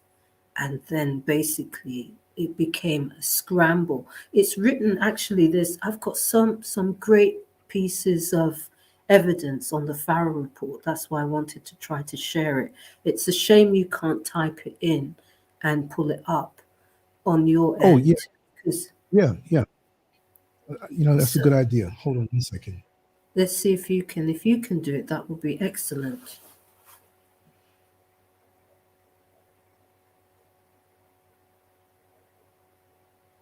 So into the words you're sharing, I should have thought about that. Okay, Okay, that's okay. pulled it up.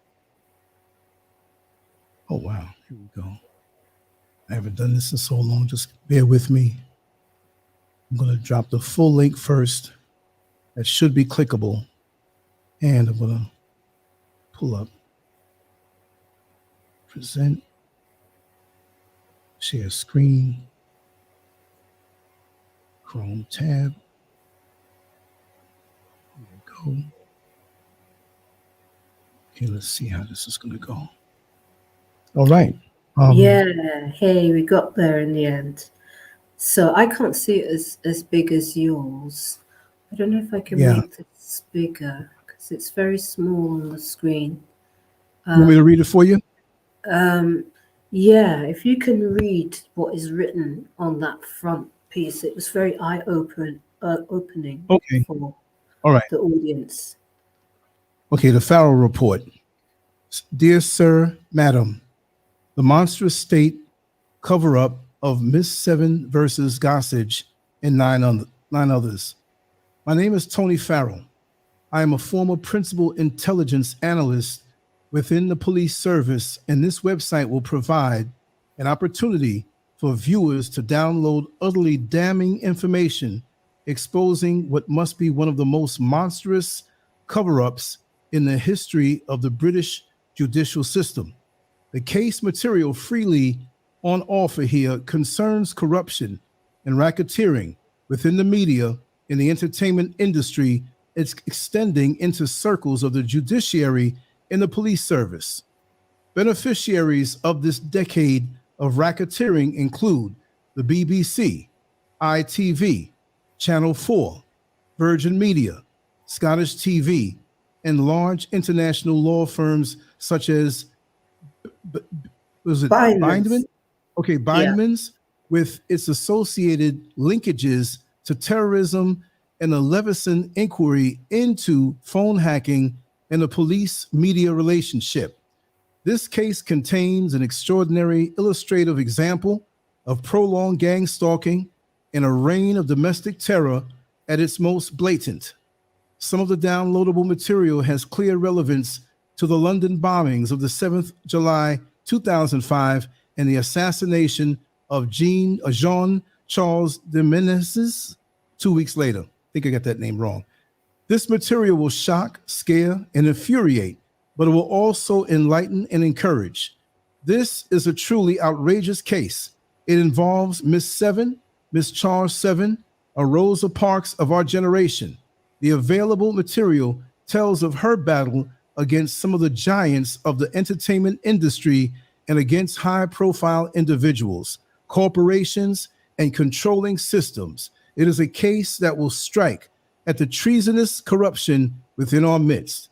An understanding of the scale of organized criminality operating within the establishment is predicated not so much on facts which have been told to us, but on secrets which have been hidden away and buried from our sight. Some of these filthy secrets are about to come to light within the available material. In the public interest and for the sake of our freedom, it is imperative that this information triggers a response from good members of the public. Ignore it at your peril. The only thing necessary for the triumph of evil is for the good men to do nothing. You are urged to use this material. It is time to wake people up to the massive scale of corruption within our midst. Do not assist in the perpetration of the cover up of your complicit silence. When our freedom are at stake, silence is not golden, it is yellow. Finally, have nothing to do with the fruitless deeds of darkness, but rather come out and expose. Tony Farrell, the principled intelligent analyst, standing apart from the police. Sorry for those verbal typos. Thank you. Brilliant. Thank you. Now, there's a video. It was initially, it used to be the video on the right hand side was of me, and on the left hand side is of Tony. So if you Okay. click Okay. Tony, you can hear. Maybe we can play a little bit. Yeah, sure. Here we go. Rolling. Action. Okay, good morning, everyone. My name's Tony Farrell, and for those that don't know me, I used to be the principal intelligence analyst at South Yorkshire Police, and in 2010, July, I was chucked out of that organisation for speaking truth to the Chief Constable and my management regarding the terror threat, and in particular, the events of the London bombings, which I was unable to accept by way of a government narrative that was ludicrous. But I'm not here to talk about that specifically. I'm here because I've been involved over the last 6 months with a particularly interesting case, and a lady that is called Seven. And what I wanted to do is I've spent 6 months working on this case along with Seven, and we've just produced a joint report. And we're about to unleash that report on the public, and I'm just here to pave the way in order to show the details of that report. So I met Seven on the 1st of May, 2012, outside a protest at the Independent Police Complaints Commission. And from that point onwards, I increasingly became familiar with her story. And it's an incredible story. It's a story of state cover-up of monstrous proportions. It's a story that involves gang stalking, or what I would class as domestic terror, and a monstrous cover-up in the judiciary and the police service. And it is really something that I believe has the potential to add insight into the events regarding the London bombings and the terror fear-mongering tactics that were perpetrated throughout July 2005 and all the subsequent cover-up of those monstrous atrocities. My research now on this has now come to an end, and I have produced, along with Seven, a joint report. And that joint report is about to be unleashed on the public. That report makes strong accusations. It's about a 250-page report, and it's got appendices which double the size of that report. And I'm here really, before I introduce Seven, I'm here just to sort of give an outline as to what is in the report and what the other information we're about to impart. So I'm just going to turn now to the report structure. The report will have an introduction about the Miss Seven's case, and it will give the context. This case started in 2003 and 2004 and was closed down in 2008. Now, it's complex, therefore I'm not going into the intricate details of the court case. But suffice to say, this case and this report will show skullduggery within the courtroom, and we have the proof. So the context will actually examine the court case that went before various judges. And this was the case of Miss Seven versus Gossage and 9 others. Subsequently, the part 2 of the report will be my detailed analysis. Now, this is me putting my analytical hat on. In my old former role as a principal intelligence analyst, I have taken a look at what was before the courts. I have taken a look as to what has happened since. I have stood back and examined the court process and everything that's happened in and around this case. And in this analysis, I am behaving as if I was the principal intelligence analyst and preparing information that I would be wanted to present to my chief constable. I am making strong inferences. I'm making inferences against named individuals and named organizations. Sadly, I'm making inferences about corrupt practice in organizations that have the responsibility for protecting us and for giving us justice. One of the reasons why I'm going public is because, I'm afraid to say, that the information that's available to me offers up compelling evidence that there is corruption within the police service, particularly in the Metropolitan Police, and widespread corruption in the judiciary.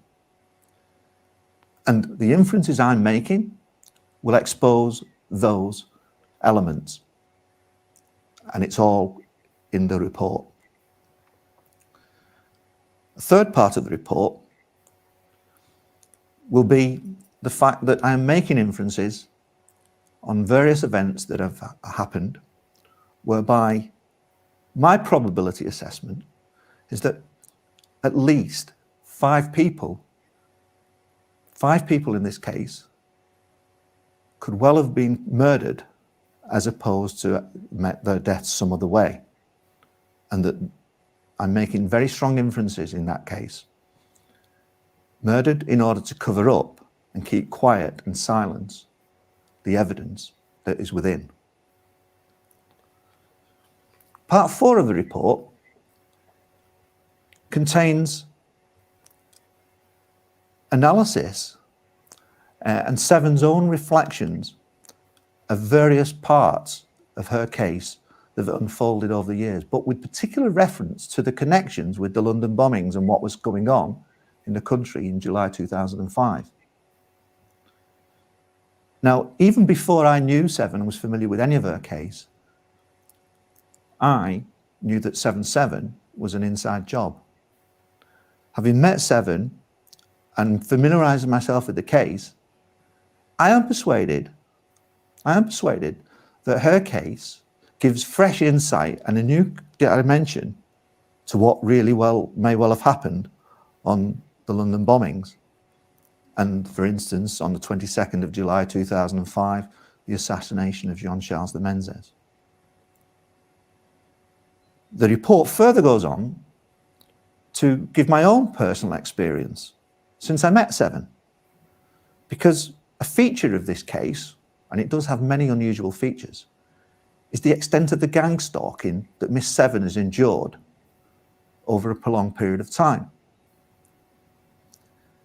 Since meeting with Seven and since working with Seven on this report, I too have actually been first-hand witness to some, only a fraction, but to some of the kind of experiences that Seven has endured. And believe you me, I am astounded and staggered by how organized and how sick and putrid the whole thing is. Since being seconded and helping Seven on her case and working on this case, I have witnessed agents of the state behave in an utterly corrupt and inappropriate manner. I am persuaded, having spent 6 months on this case, that Miss Seven and her case needs to be heard. It needs to be heard by the public. It's not a case that we can trust just to hand over to the police. Because I'm afraid to say, we have evidence here that on 65 occasions, Miss Seven has gone to the police for help. And this spans nearly a period of 10 years.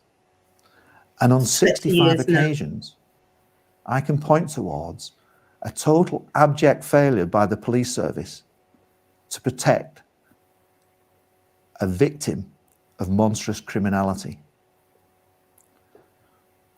I believe that this is a supremely important case.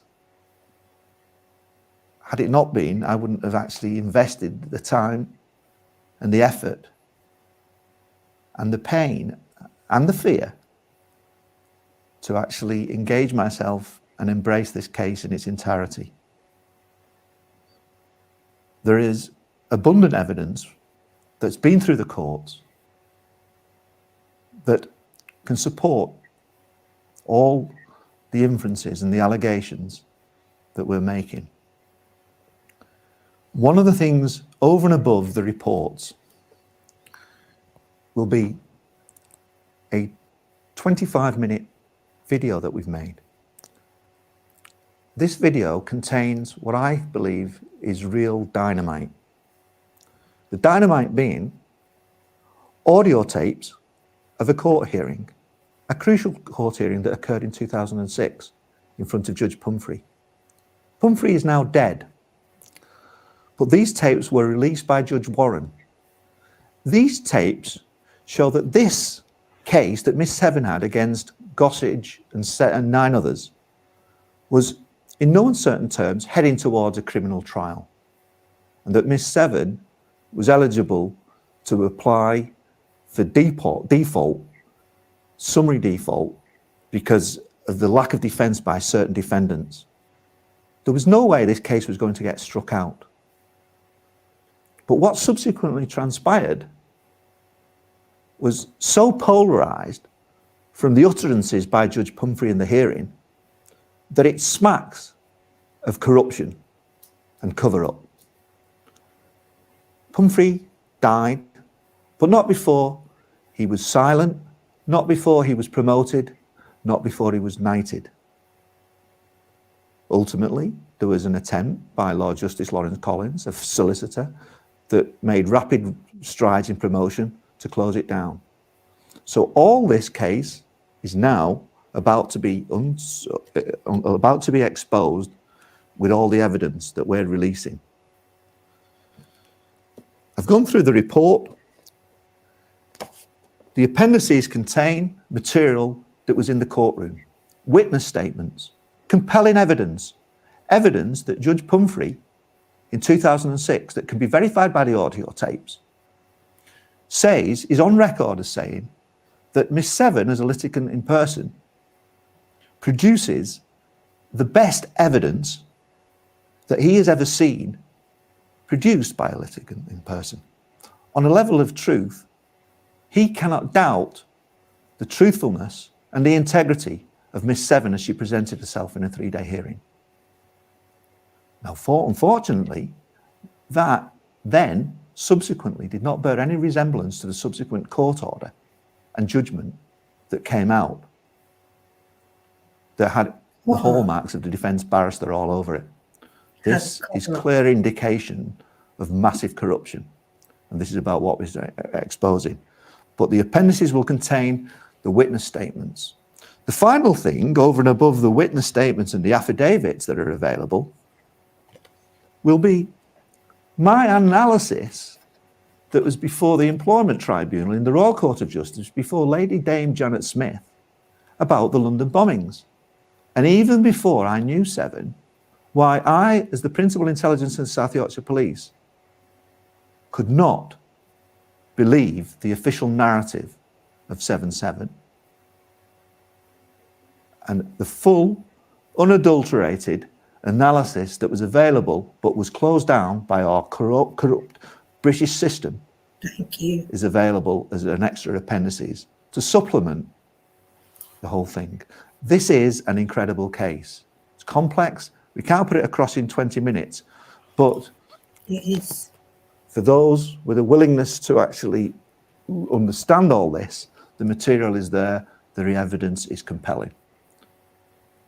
I now want to hand you over to Miss Seven to give a brief resume, in her words, of her case. Thank you very much. They removed me. I made a small video, but they removed it to stop people, because in that video, I still have it, so I can give you the links.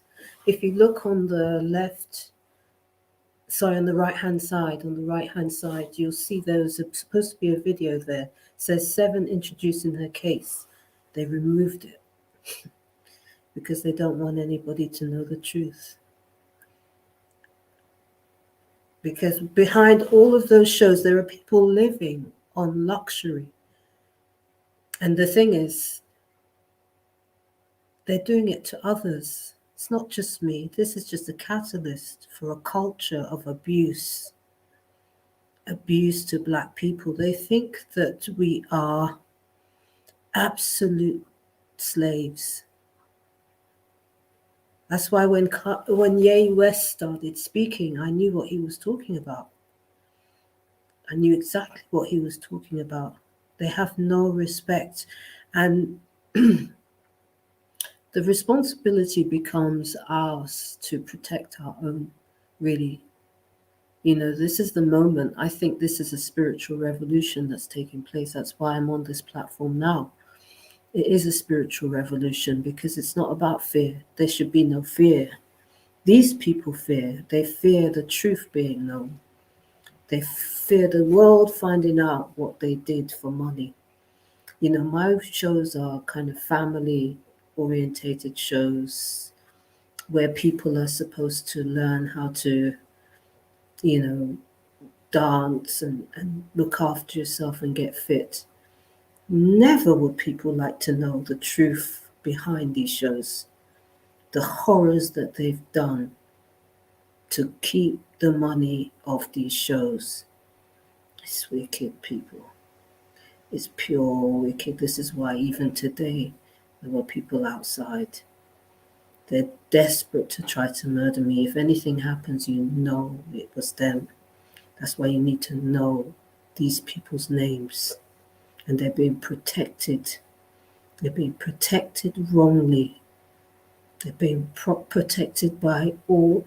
The police protect them because I've tried to get restraining orders. I've been throughout the judiciary. Throughout the judiciary, other organizations have seen all of this evidence and they've gone, oh my God, how could these people do this? Then, I mean, if you consider that they're even denying me the right to have a restraining order, shows you that we're living in the 1700s, people. The UK is like the 1700s. To try to deny me to be recognized for my work. So on the flip side, if you type in United Nations, for the first time ever, United Nations, let me get the title, I'm just trying to remember. It says for the first time, Take your time. and it's an international day to recognize the work of people of color. And it's my birthday. And they did it deliberately because the crimes that they've done to me and mine are so humongous that they actually created a day in the United Nations to recognize what the criminality that they've done to me. But it's on the quiet. It's secret. Nobody's supposed to know that it's about this woman who's still alive, who's still being abused today. Imagine, I'm being denied the right to have a home. It's like belongings. It's like the 1700s. The UK is like the 1700s, people, and we got to stop it. We have to stop it. The amount of sisters, had it not been for them taking my home and my possessions, this summer I basically discovered that there are professional women literally sleeping at bus stops, black women. That's why I created myself and another sister who, when I spoke about it, she said to me, Seven, I want to see it. She said, if this is happening, I want to see it. So she got a car and we literally drove through London from 11 o'clock at night till 5 in the morning. And we saw black women sleeping at bus stops and the railings. We're talking about articulate, brilliant women. Had I not been in this situation, I would never have known. The hatred they have of us as a people in the UK is unfathomable. It's unfathomable. When we call up to get protection or anything like that, they laugh. When my cousin was murdered, they laughed at me. They laughed. I couldn't believe it. They laughed about my family dying in Grenfell Tower. They thought it was funny. Can you imagine? This is where we're living. Wow. This is the world we're living in the UK. I could not believe it. And they told other members of my family, because for all the people who had relatives that died in Grenfell Tower, they put a family tree together. And my family members told me that they were all told to stay away from me. All told to stay away from me. You see, because they're exploiting me, they don't want anybody to be a witness because they're all living lavishly. Imagine how much money we're talking about, people. Yes. And they could have paid me again and again and again, but they want me to have nothing. They want me to have nothing. That's the point. And that's the reason why it's so wicked, people. It's so cruel to do that to people.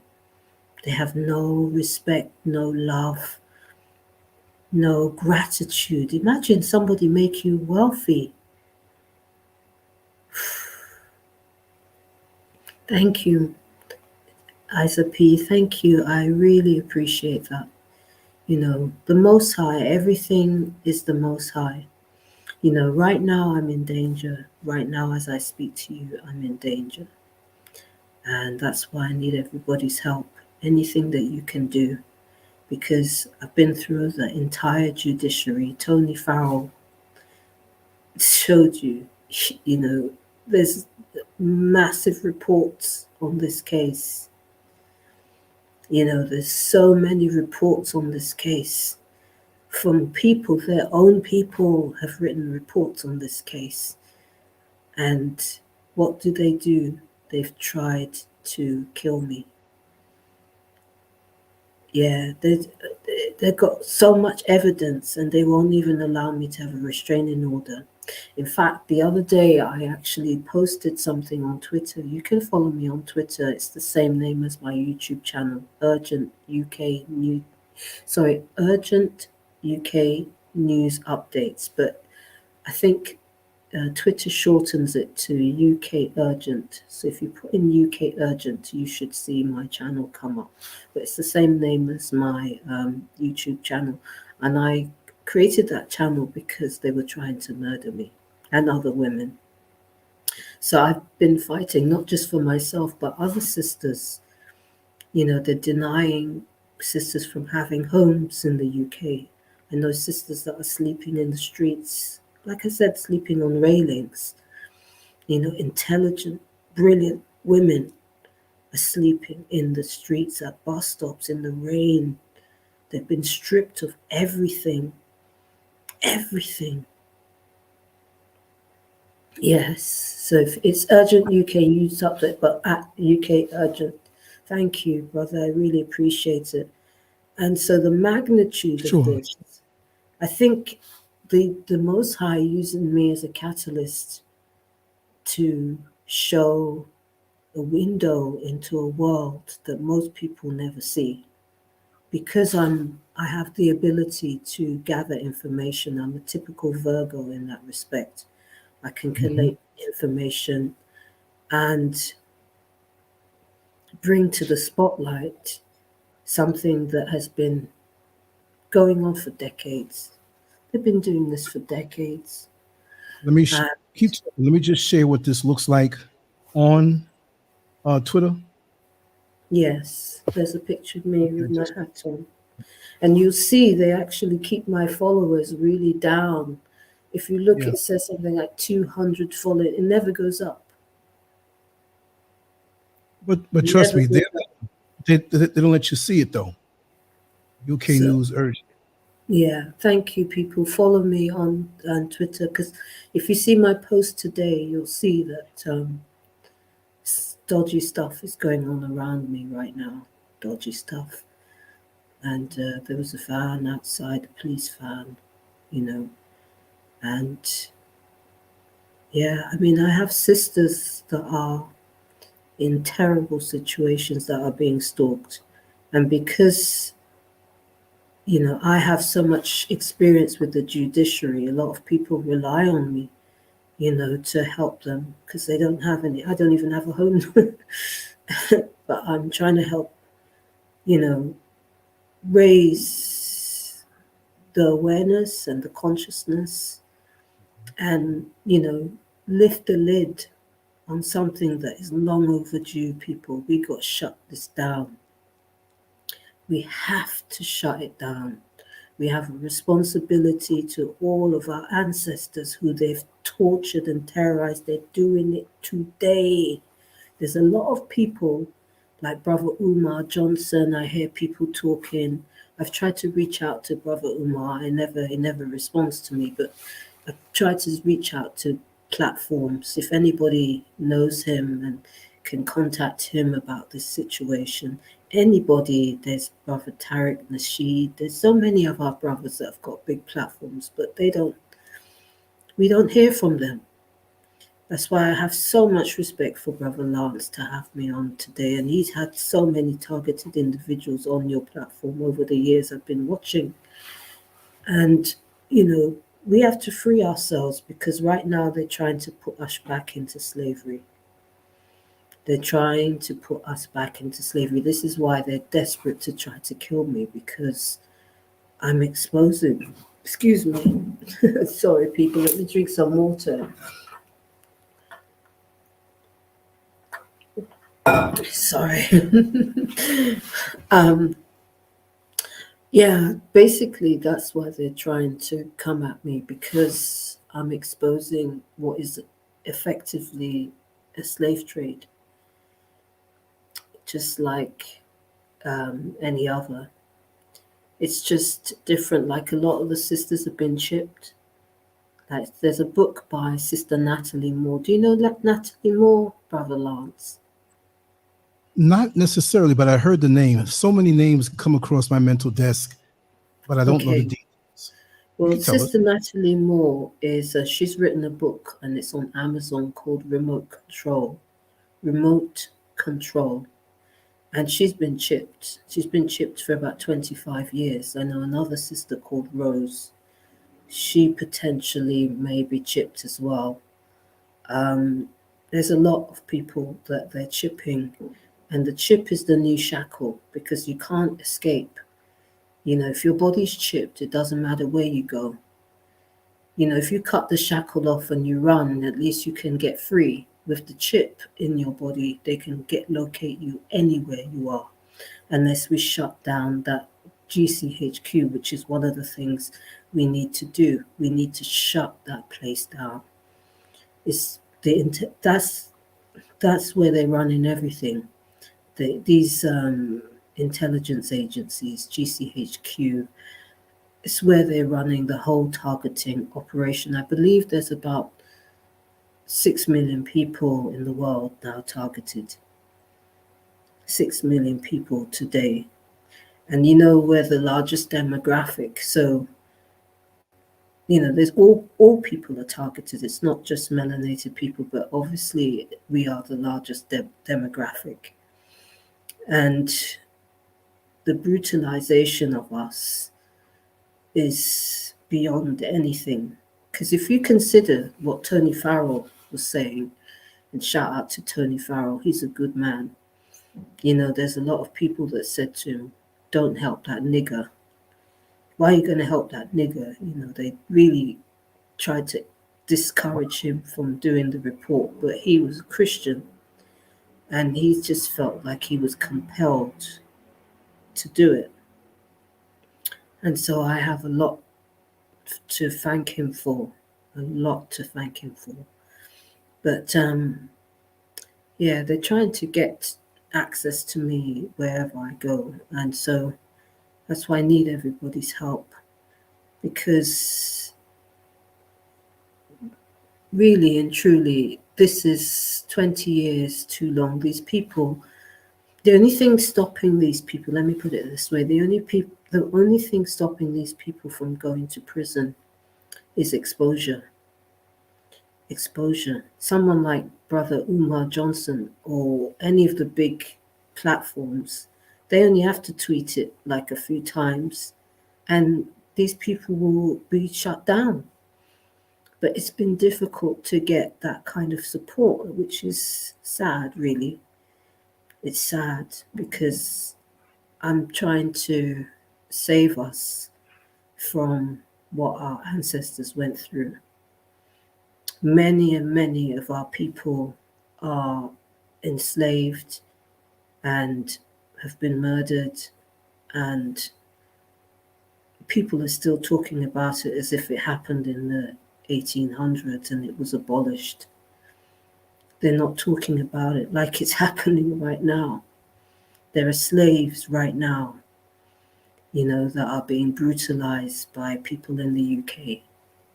It's not just the UK, it's all over, but I would say that the UK is running it. The syndicate, in my case, are behind all of it. They are at the head of the hierarchy. They're at the head of the pyramid.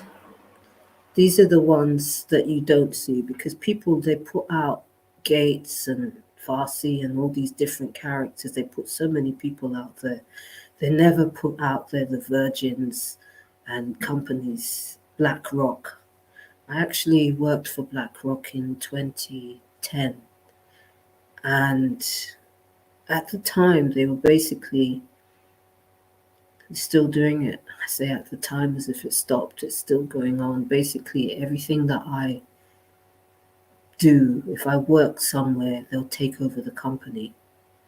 And so that's what happened with BlackRock. And now they've totally, the proceeds of crime from stealing IP estates has put them to be the most greedy people in the world. They're buying up everything. If you look, you'll see BlackRock is behind everything, but it's the same people. It's a small amount of people. It's not even that many people.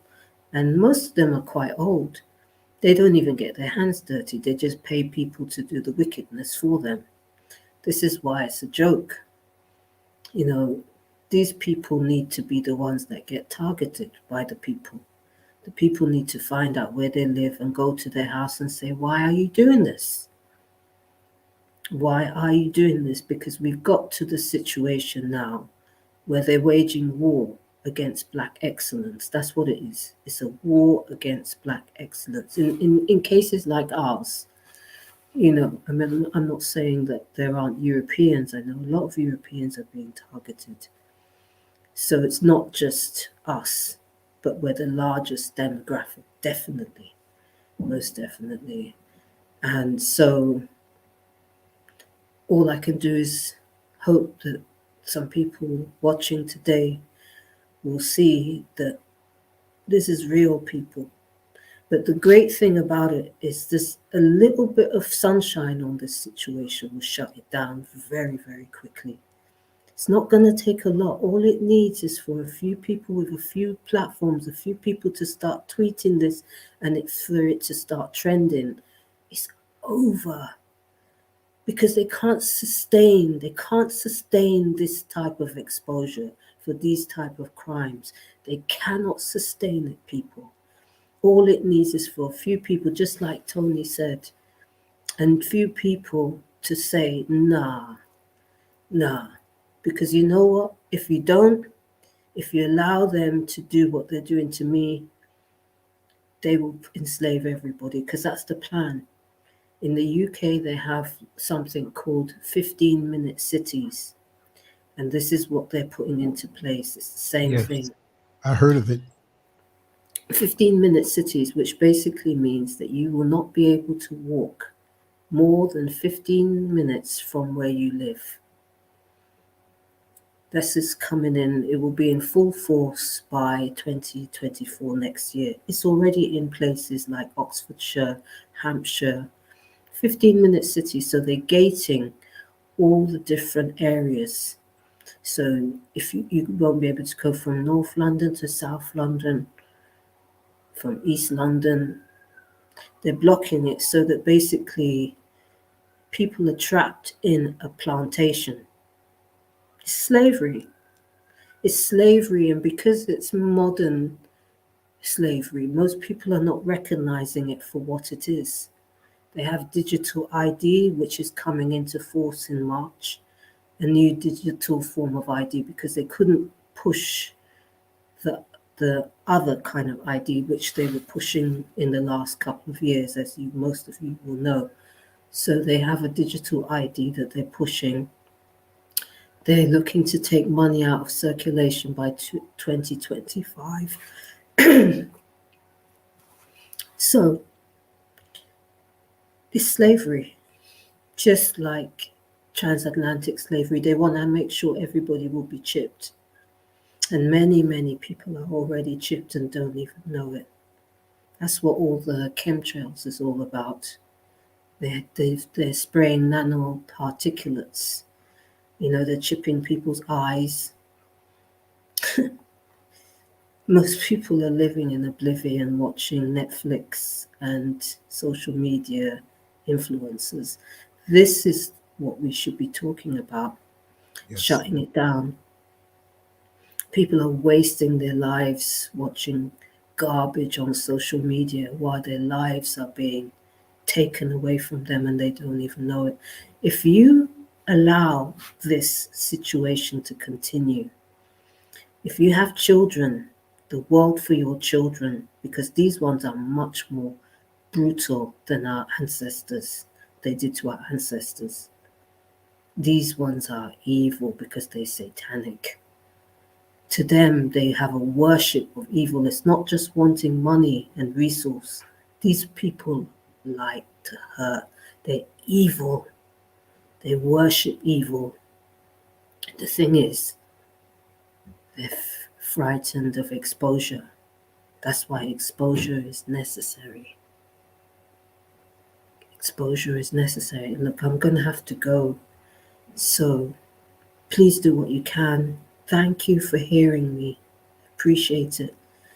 If any of you know any of the brothers, like Brother Umar Johnson, I've appealed to him so many times. I don't get no response. Tariq Nasheed, a lot of our people that have got big platforms, they only need to speak about it. Like, it would be great if we could build a campaign, like some sort of campaign to keep this in the spotlight until it comes to a certain level of, until it starts trending. That's what we need to do. Let me suggest something. Sorry? Let me suggest something that we can do something on a regular basis, even if it's once a month, once every 2 weeks, concerning that, or as much Mine as is a more urgent. I need to do it. No. And I'm not even saying like I'm just saying because I don't want to burn you out, because you can't burn me out. Right? We could do this all the time. So maybe we can put a specific name to a campaign connected to a certain social media platform. Back off the hashtag. Right. We use the hashtag and we use Back Twitter. off. That's it. Right. Okay. And we use that in every tweet we do. We use that, but also have something on a regular basis. It could be every other day. I mean, to get the initial push, it's like pushing that big rock off the top of the mountain, and when it falls down, it drags all the dirt, with it and causes an avalanche. You see what I mean? So let's have an intense effort as much as you can. And also, I'm going to suggest other ways to get stuff out there as it fits. And I'm telling you, it'll work. Now, there are people I know that they know me, and they're big platforms, but they won't touch me because some of them represent a certain ideology and the separation of Black people. And unless you go in that way, they're not going to promote you. I'm not saying it to be negative. I'm just saying to be real, because I know a lot more than most behind the scenes. But there are a lot that I know that will push it along regardless, and I'll do my part. Within the next few days, I have something to tell you. Thank you. And we want to get you on other platforms too that go beyond mine, because it's about overlap. It's not about me saying, oh, it's just me. There are people there are platforms that won't even work along with me. They won't work along with me. And I would love for them to share and share this story. But there's a lot of ego involved, because they feel that, oh, I'm going to get more followers if I follow behind. No, I don't do that. I don't do that. If a person's a fraud, I won't work with them. And I can tell you why. I can prove it. But there are good people out there, and they will have you on. And I'm going to have you on something else within the next week. Because their schedules might be a little packed, or I'll tell them, hey, listen, cancel that one and put this one in and push that one back, whichever. You know what I mean? Just be ready. Just be ready. Thank you. And if everybody can use the hashtag back off. Put back off 7, hashtag back off, and then put 7, and leave our people alone. Just anything you can do to, if you're on social media and you're posting stuff, doesn't matter what you post something and put the hashtag, because that's how the Me Too started. They just put a Right. hashtag and Me Too on everything. I think it was a black woman that started, a melanated sister that started that as well. Right. But if we could do something like that, that would help. We built the website already, Yeah. just need some support to send a message to them to back off. Leave us alone. You've stolen my money, you've stolen my life, you've stolen everything. What more do you want from me? Leave me alone. Let me live my life. Back off. So, thank you, brother. Thank you, everybody, for sitting this long with me. I really appreciate it. I can't thank you enough. I really can't. Let's do this for the future generations. Slavery is not happening again. No. Let me ask you: Do Go you have a ahead. cash? Do you have a cash app? No, I don't. They blocked all my cards. They block it so that I can't get more access to money sometimes. They're blocking every aspect of my life to kill me. They're trying to Right. find, and now they're just trying to get rid of the physical body because they've shut down my life. Shut down. It's just for the will of good people who have given me Well, shelter, And so, that's been the thing, to get shelter, to not have, because I ended up on the street. Can you imagine making all that money and you're on the street? well, let me ask you: Do you know anybody close enough to you that you can have them get a cash app that you can trust to hand you over money? They receive it physically close to you, where you can see them. I Think about guess that. so. I could ask. I mean, I could ask. I would try to set one up again. I've tried before, but Right. Right. yeah, I because understand. what they do is that they want you to be in extreme poverty, nothing, so that the woman, one of the women called Helen Alexander, I told you she faked her own death, right? Because she created two identities, Right. Right. and there's an obituary for her and everything. And then I was on the bus I Wow. was going to a viewing on the 8th of June last year, and she got on the bus. She had some sort of protection with her. This is what they protect. They protect the person who's violating me and stealing from me.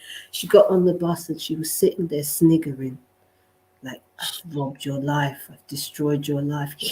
And this is a woman in her 60s. She sat there and she probably thought I wouldn't recognize her. I did.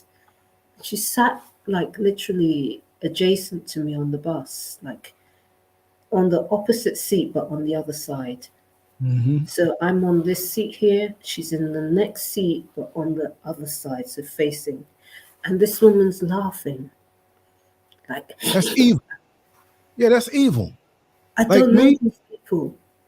I I don't don't know. hit, I don't hit women, but I would have smacked the taste out of her mouth if I knew exactly what she did. I Yeah, don't I hit women. knew it was her. I knew it was But, her, but yeah, that's what she was hoping. But but when these she people, realized I knew it was her, she got a bit, mhm, I could see she was a bit spooked because she thought she would have this little game. I don't really understand the mindset of people to do such things. She's getting pleasure from trying to destroy me. I'm like, why choose me? slowly but surely too, she thinks, you know. Yeah, it's bizarre, and this is what they're doing. This is the kind of window into what our ancestors dealt with, and it's being done now. They're Mm. killing our people in ways that you can't even fathom right now, and they're being protected to be able to do it. That's why it's important to know their names, family. It's important to Without- know exactly who these people are, where they work, where they are, because they're targeting people. They're sitting in their offices and ordering people's demise, ordering the torture of people, ordering particularly melanated people, but it's lots of other people. I don't want to say it's just us because it isn't, but we are the largest group that they seek to get rid of. This is why for us, protection is key right now. gather in groups of 10 or more, minimum 10 people that you trust. Let people know where you're going, what time you're coming back. People that you trust, because there's a lot of fakers in this situation as well. There's a lot of people in there pretending to be targeted just to be able to mingle amongst us. After a while, when you use your third eye, your spiritual eye vision, you see who's who. You see who's who clearly. Just be very discerning, family, who you talk to, who you fraternize with, because there are even some of our people is not our people. Not all skin is kin. Exactly. Look at Shanquella Robinson, what they did to that sister. Some of our people will literally, they'll be happy to sell you out, kill you to get a little coinage from the situation. And right now, value has to be put back onto each other. We have to be more than money. You know, some money is money that you don't want. It's not worth it. Hush money where you have to look over your shoulder. You can't really talk. Like a lot of people in the music industry, they're living off hush money. They have to be quiet. They have to keep shh. And some of the people have got blood money because enough deaths have been around that money. Some of our people have trick money. They've tricked, manipulated people for the money. And so now they have to walk looking over their shoulder wherever they go. Not all money is good money. There's some money you just don't need the stress. Right. You don't need it. Discern which money, divine money, the healthy flow of money is the money that we need. Money where you earned it, what was gifted to you, you inherited it righteously. Not you didn't engineer somebody's death or murder to get the money. Karma is real, people. Karma is real. But anyway, I'm going to have to go. So I understand. thank you to everybody. Thank you, brothers, so much. So I cannot thank you enough. Cannot thank everybody enough. For me, I don't That's know what we're what they're supposed going to do. Every night is a night where you just don't know what's going to happen. You don't know what they're going to try next, because that's what they do. That's what they do, because they're desperate to keep this dirty money for themselves. You know, so it's important, even those of you that can report on it, even because mainstream media are not going to report on it. You could write to them and tell them why you're doing this if you're inclined. Exactly. But hashtag is a great way to do it. You just tweet it, put it on social media. If you're on IG, go IG live and say, did you hear about the case of 7? She's in the UK. They're running slavery on our people. Let people know, and more, then they'll have to back off. Put the message out, back off. And those people who are gifted and talented, put a hedge of protection around them. You know, the talented people in the industry that are young, until they get out of there, really spiritual protection. Stay prayed up as well. Spiritually protect yourself. It's very important as well. Yes. So peace and love, everybody.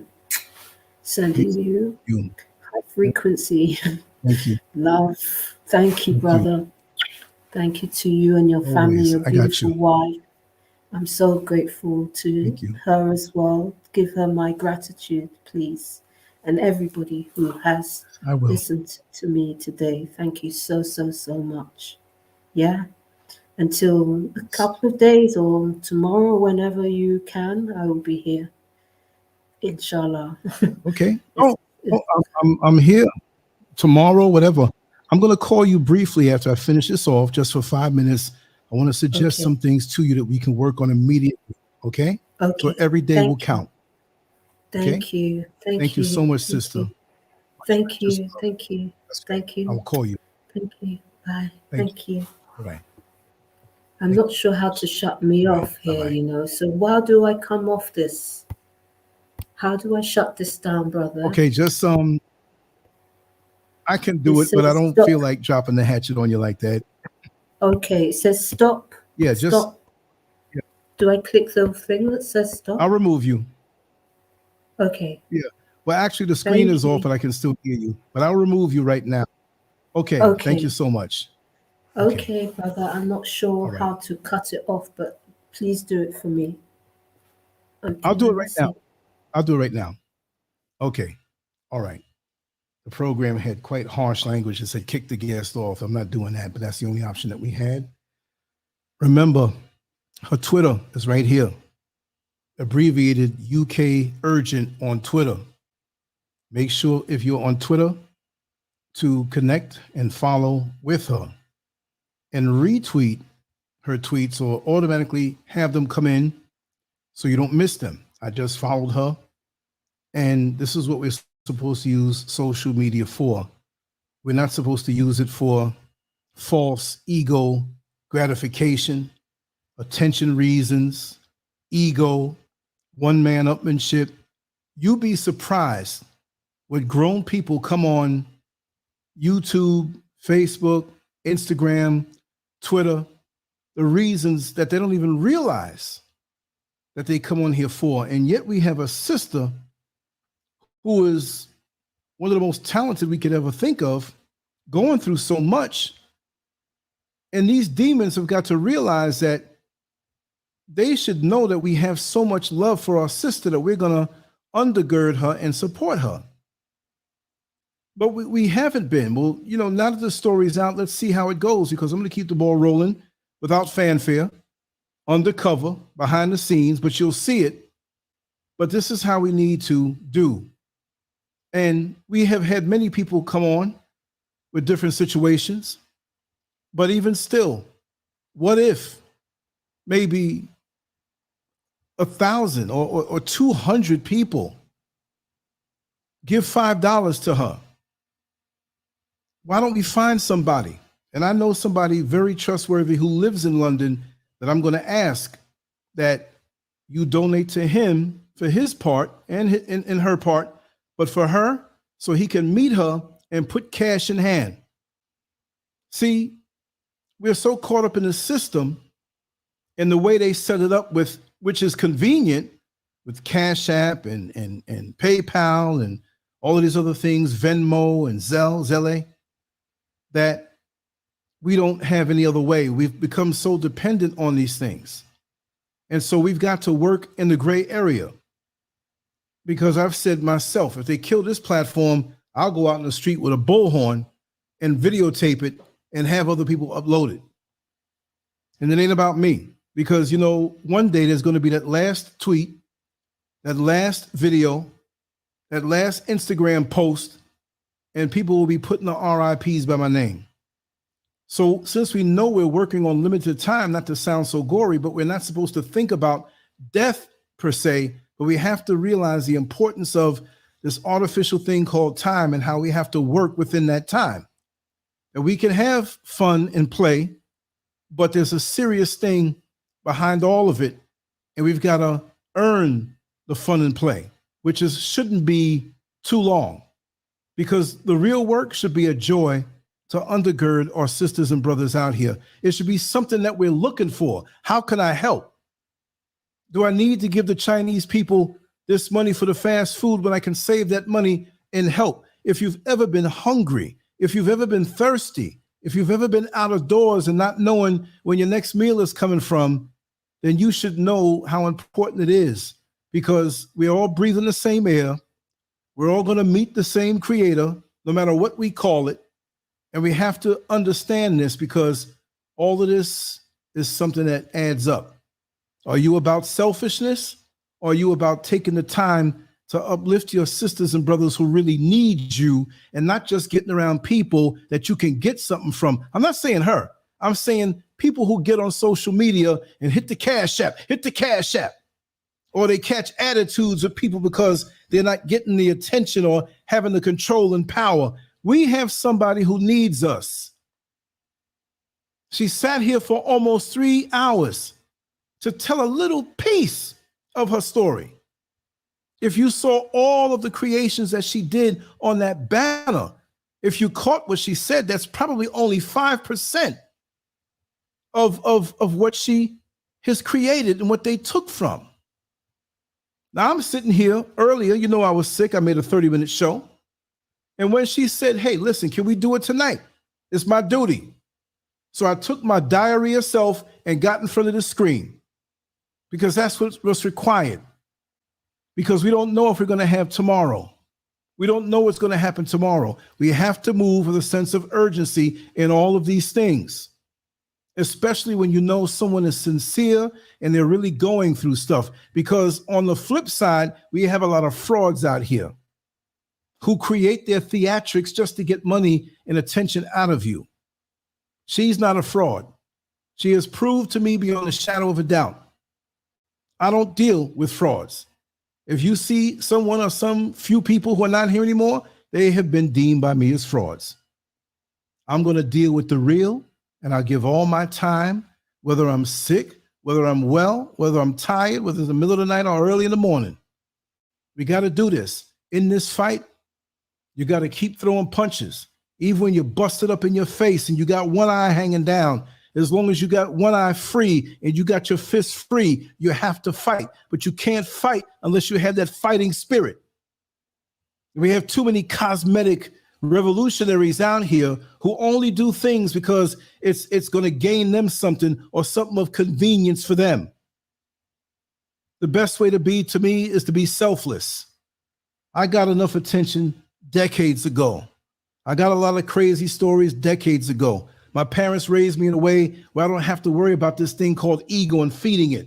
I am very confident, but I'm selfless. And I'll give the shirt off my back to anybody who needs it. That's the greatest joy and satisfaction because that's the kind of household I was raised up in. My mother taught at two different colleges, York College and LaGuardia College. She graduated from Juilliard School of Music. She was a great opera singer, but personal issues kept the world from seeing that. But the world did get a taste of it. But her main thing was to give. She sung at many weddings, many funerals, many graduations. She went after school and counseled children, helped people that she knew, and took time. And I'm wondering, why are you coming back 1 o'clock in the morning? I knew why. And when she passed away, the amount of letters that came in, the amount of things that came in for years over her. And I looked at that and I said, whoa. Not just because she's my mother, but that's the real thing. So me doing this, we have fun. When it comes time for somebody who really needs me, and this is not me patting myself on the shoulder, I'm just telling you like it is. Because this is not easy when people smear your name because they don't have a position next to you. It's not easy when people come against you when they get jealous that they can't keep up with the work ethic. It's not because I'm strong, it's because of spirit and what I'm supposed to do. You got so many people out here want to throw an ankh on and grow crazy hair and call themselves a prophet. And you got to ask how they spell prophet, because usually it's Profit. Yet we have sisters and brothers out here who need us. How are you going to shut the door in their face? You know what I mean? How are you going to turn your head and feel good? You're sleeping in a nice bed with a full stomach. And somebody else that looks like you, that could be you, is not living right. Not because she's not living right. It's because of the demons in her world that are keeping her from enjoying what she put out. And even if she didn't put out all of that stuff, she deserves to have a comfortable life. She's not looking to rip anybody off. She's not looking to be evil. But I believe these entities who are out here, they are not of this world. Not to excuse them, but there's an element of them that's so evil, and that's why their birth rates are dropping. That's why they'll be off of the earth soon. And some of us who look like us, who are down with them, may they go too. We don't need them. Because I've learned in this internet game, in this YouTube game, how deceptive people can be. They act like they down with you, but they're and they're whispering and wanting to reach out and get. And what kind of demonic people are those? So you know what? I'll fly solo. I'll fly higher. Not solo from my family here in the chat room, and the real people. You know that, and you know who you are, the real people. But the frauds, you keep brushing them off. no matter what they say, they will fade away with their nondescript life. And you might hear one day, oh, did you hear so-and-so passed away? Who? I don't remember them. Because they're not really about it. They're not really about it. I'm good. I'm good where I am. I'm good being a servant. And I'll continue to do that, whether I make $1 million from this thing or the $300 or $400 I get every month for 16 hours a day, which ain't much. All right? So people think I'm getting rich off of this thing. No, but I'm getting richer in my spirit. I'm getting more powerful in my spirit because this is what you're supposed to do regardless. I'm like a bird. I don't fly in the sky and say, oh, damn, I don't know if I have enough food in the refrigerator. They know that the Creator is going to provide for them by the berries that are up on that tree or the little worms, the little insects they eat. They don't have to fly. They don't have to fly into Walmart. I never saw a bird in the supermarket checkout line talking about, oh, I ain't got enough money. You never see them in the supermarket. They fly in there by mistake and fly right on out. We have to get back to the natural order of things. And it's not just a matter of getting off the grid and going out in the woods. It's a matter of depending on each other and seeing the value of each other and loving each other, because loving each other is going to break that hold that they have on us. I don't care what they say my credit is. I think it's kind of good in their system, but I'm living without it. I don't need it. I don't want it. The only reason why I have an ATM card and a credit card is so I can get in there when they give me my money every month from all the work that I've did on my retirement check. And that ain't much either. And I'm working toward getting away from that. And if I had enough room to deal and had 2 or 3 extra places that I can say, hey, sister, come on down here with us. And that time is coming.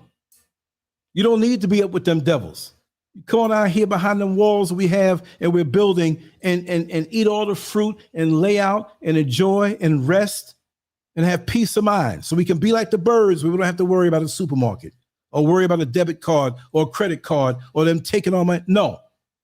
Just help me dig a little bit and plant some seeds so we all can eat and laugh and live a natural life. I don't like this system. I don't like the people in it. I'm trying to my best every single day to get out of it. And this is a good place to start, even though the strongholds that they have go from country to country. It's here too. But you know what? It's like when you get a hand-me-down from an older brother or sister, that clothing that you love, they're a little bigger than you, but you're growing into it. You just got a little extra breathing room in it. You see what I mean? So I'm not going to mess this up by going on any longer. I'm just going to play a little music. It seems like I'm recuperating about a minute. I feel strong. I was a little weak earlier. I slept after I did that 30-minute show, and I can't believe I did a show for just 30 minutes. So I'm going to have to make up for it tomorrow, provided I'm better, but I know I'll be better. Good night's sleep. I'm going to do a little work tonight, upgrade the website a little bit, do some things behind the scenes, and do like I always do and put the work in. This is playtime. I'm not saying the subject matter was playtime, but for me to talk it is the easy part. It's the part that you don't see that goes on and keeps this program going.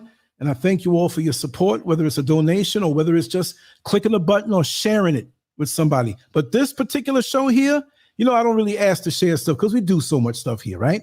But this one here, I'm asking you, please share it. It has nothing to do with me as far as pushing Lance Gerv. If this was somebody else's show, I would still say share it because it's very important.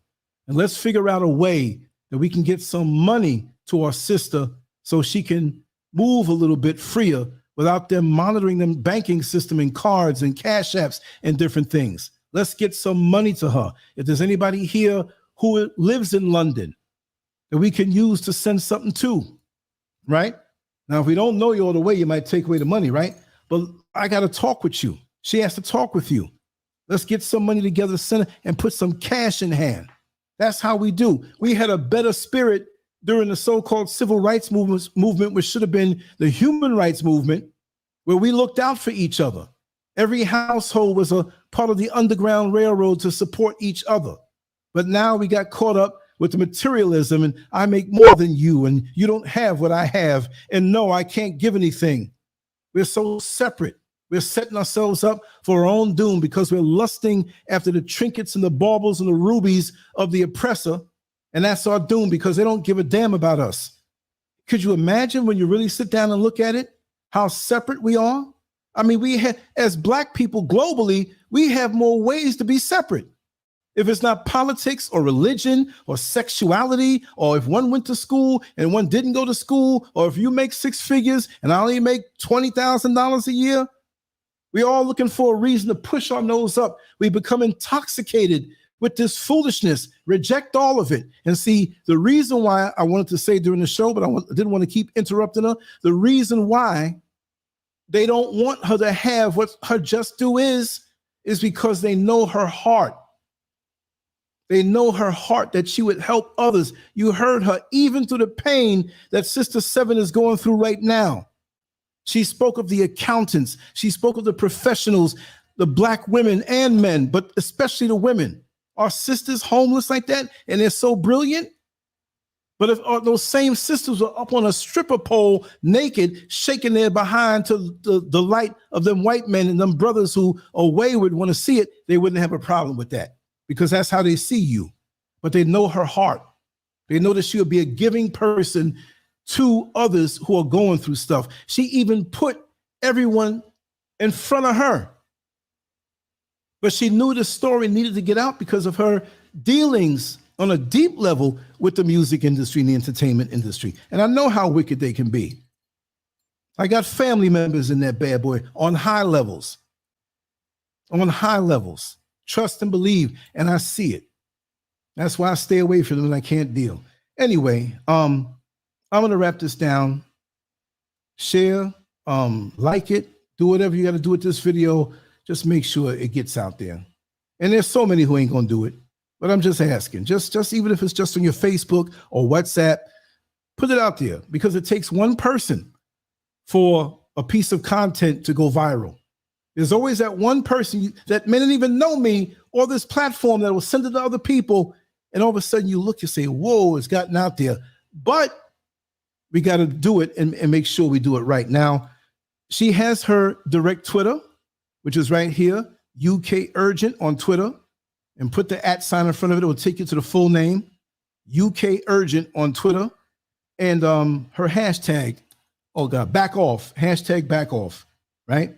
In the Farrell report that we have to put up. But she's going to write something out in detail, in the description area that you see now. I will erase it and put her stuff first, as long as it has to go, in her writing, with all the links and all the things that you need to know. So give her a day or two to do that, if not tonight, and I'll copy and paste it right in the description area. Again, if you don't see it right away, it's because she's still writing it up. Anyway, just want to say I love you all. Thank you for rocking with us. I don't want to keep this going too long, but like I said, just make sure to subscribe, because I'm going to be having other people on that have a story and have something to say. It is very important that we do so. Very, very, very important. Okay, let me see who this is here. Somebody's calling me. It's always in the beginning or the end of the show. No, that's an American number. My next call will be to Sister Seven. And so I'm wrapping it up, y'all. Thank you so much, and have a wonderful night. Peace.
John Hawkins showed up in our country, telling us of a land filled with luxury.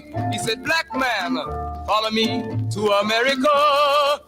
There you'll find more gold for your labor. Our foreparents were tricked onto his boat. Since that time we've been wrestling with the goat. We landed here in Jamestown, Virginia, 400 years to suffer. So my friend, it's easy to tell, white man heaven is black man hell.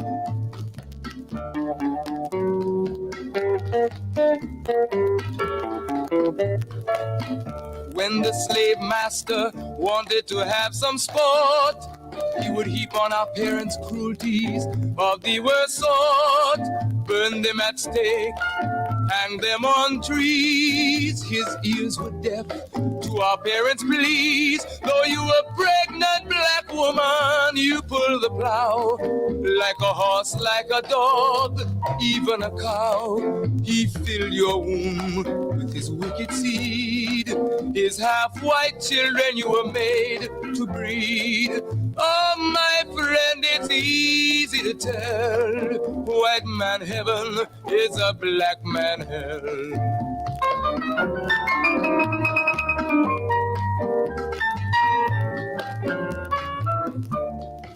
So-called Negro, open up your eyes. Black man everywhere is on the rise. He has kicked the white man out of Asia, and he's going fast out of Africa. With every ounce of strength and breath, his cry is give us liberty or give us death. The whole black world has their eyes on you to see what the so-called Negro is going to do. So my friend, it's easy to tell, our unity will give the white man hell.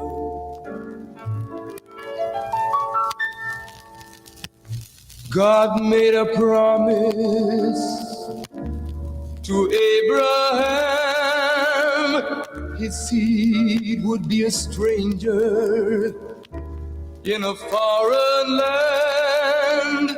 They would suffer and be afflicted 400 years, but he would come, wipe away their tears. Our God and Savior, Allah has come. He has declared the white man's day is done. He has given us a divine messenger, one prophesied to come. His name is Elijah. We now can stand up, the whole world to tell.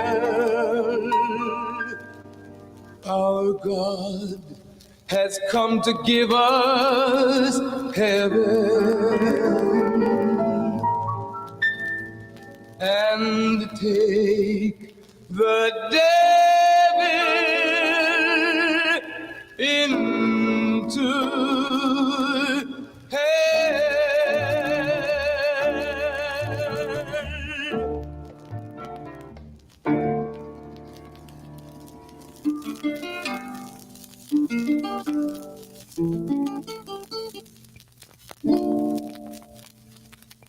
Why are we called Negroes? Why are we deaf, dumb, and blind? Why is everybody making progress, yet we seem to be lagging so far behind?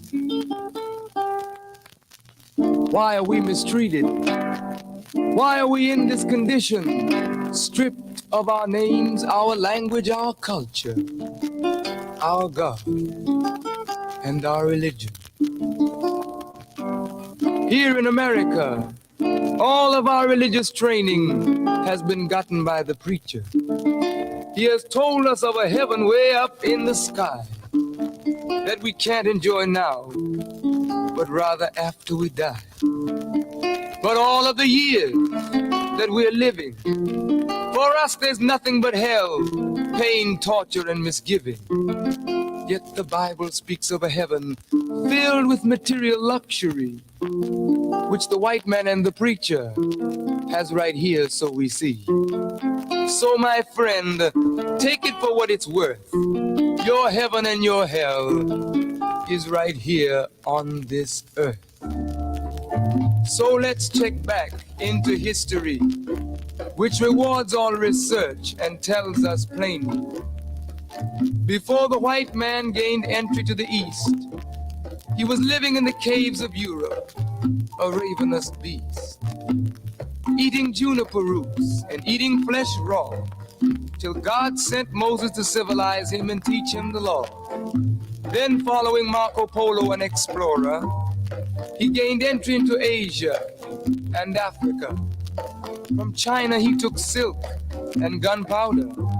From India he took jute, manganese, and rubber. He raped Africa of her diamonds and her gold. From the Mideast he took barrels of oil untold. Raping, robbing, and murdering everything in his path. The whole black world has tasted of the white man's wrath. So my friend, it's not hard to tell. A white man's heaven is a black man's hell.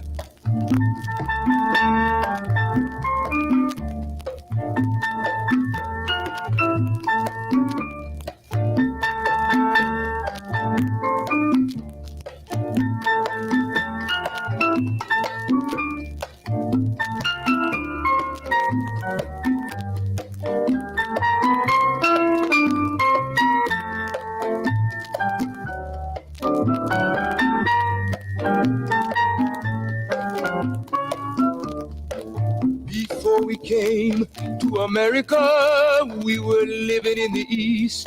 By the Nile River, we were living in luxury, enjoying freedom, justice, and equality. We wore silken robes and slippers of gold. We were the wealthiest and the wisest people, I'm told. Now we are the poorest of the poor. Nobody wants us at their door. So my friend, it's easy to tell. White man heaven is black man hell.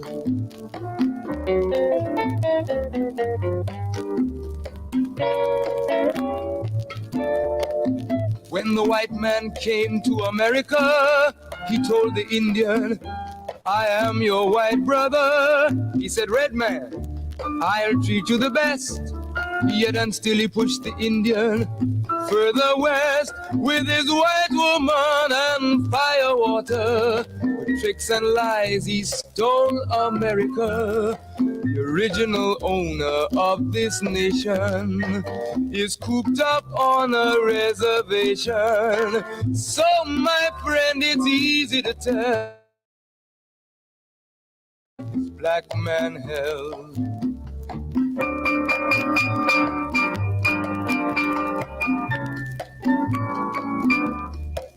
He needed someone to work the land. His back was too weak. He needed you, black man, so he commissioned Sir John Hawkins to commit the world's most grievous sin, to take a man who's born to be free and bring him down to slavery, to sell a man as merchandise. On his body put a price. Oh, my friend, it's easy to tell. White man heaven is black man hell.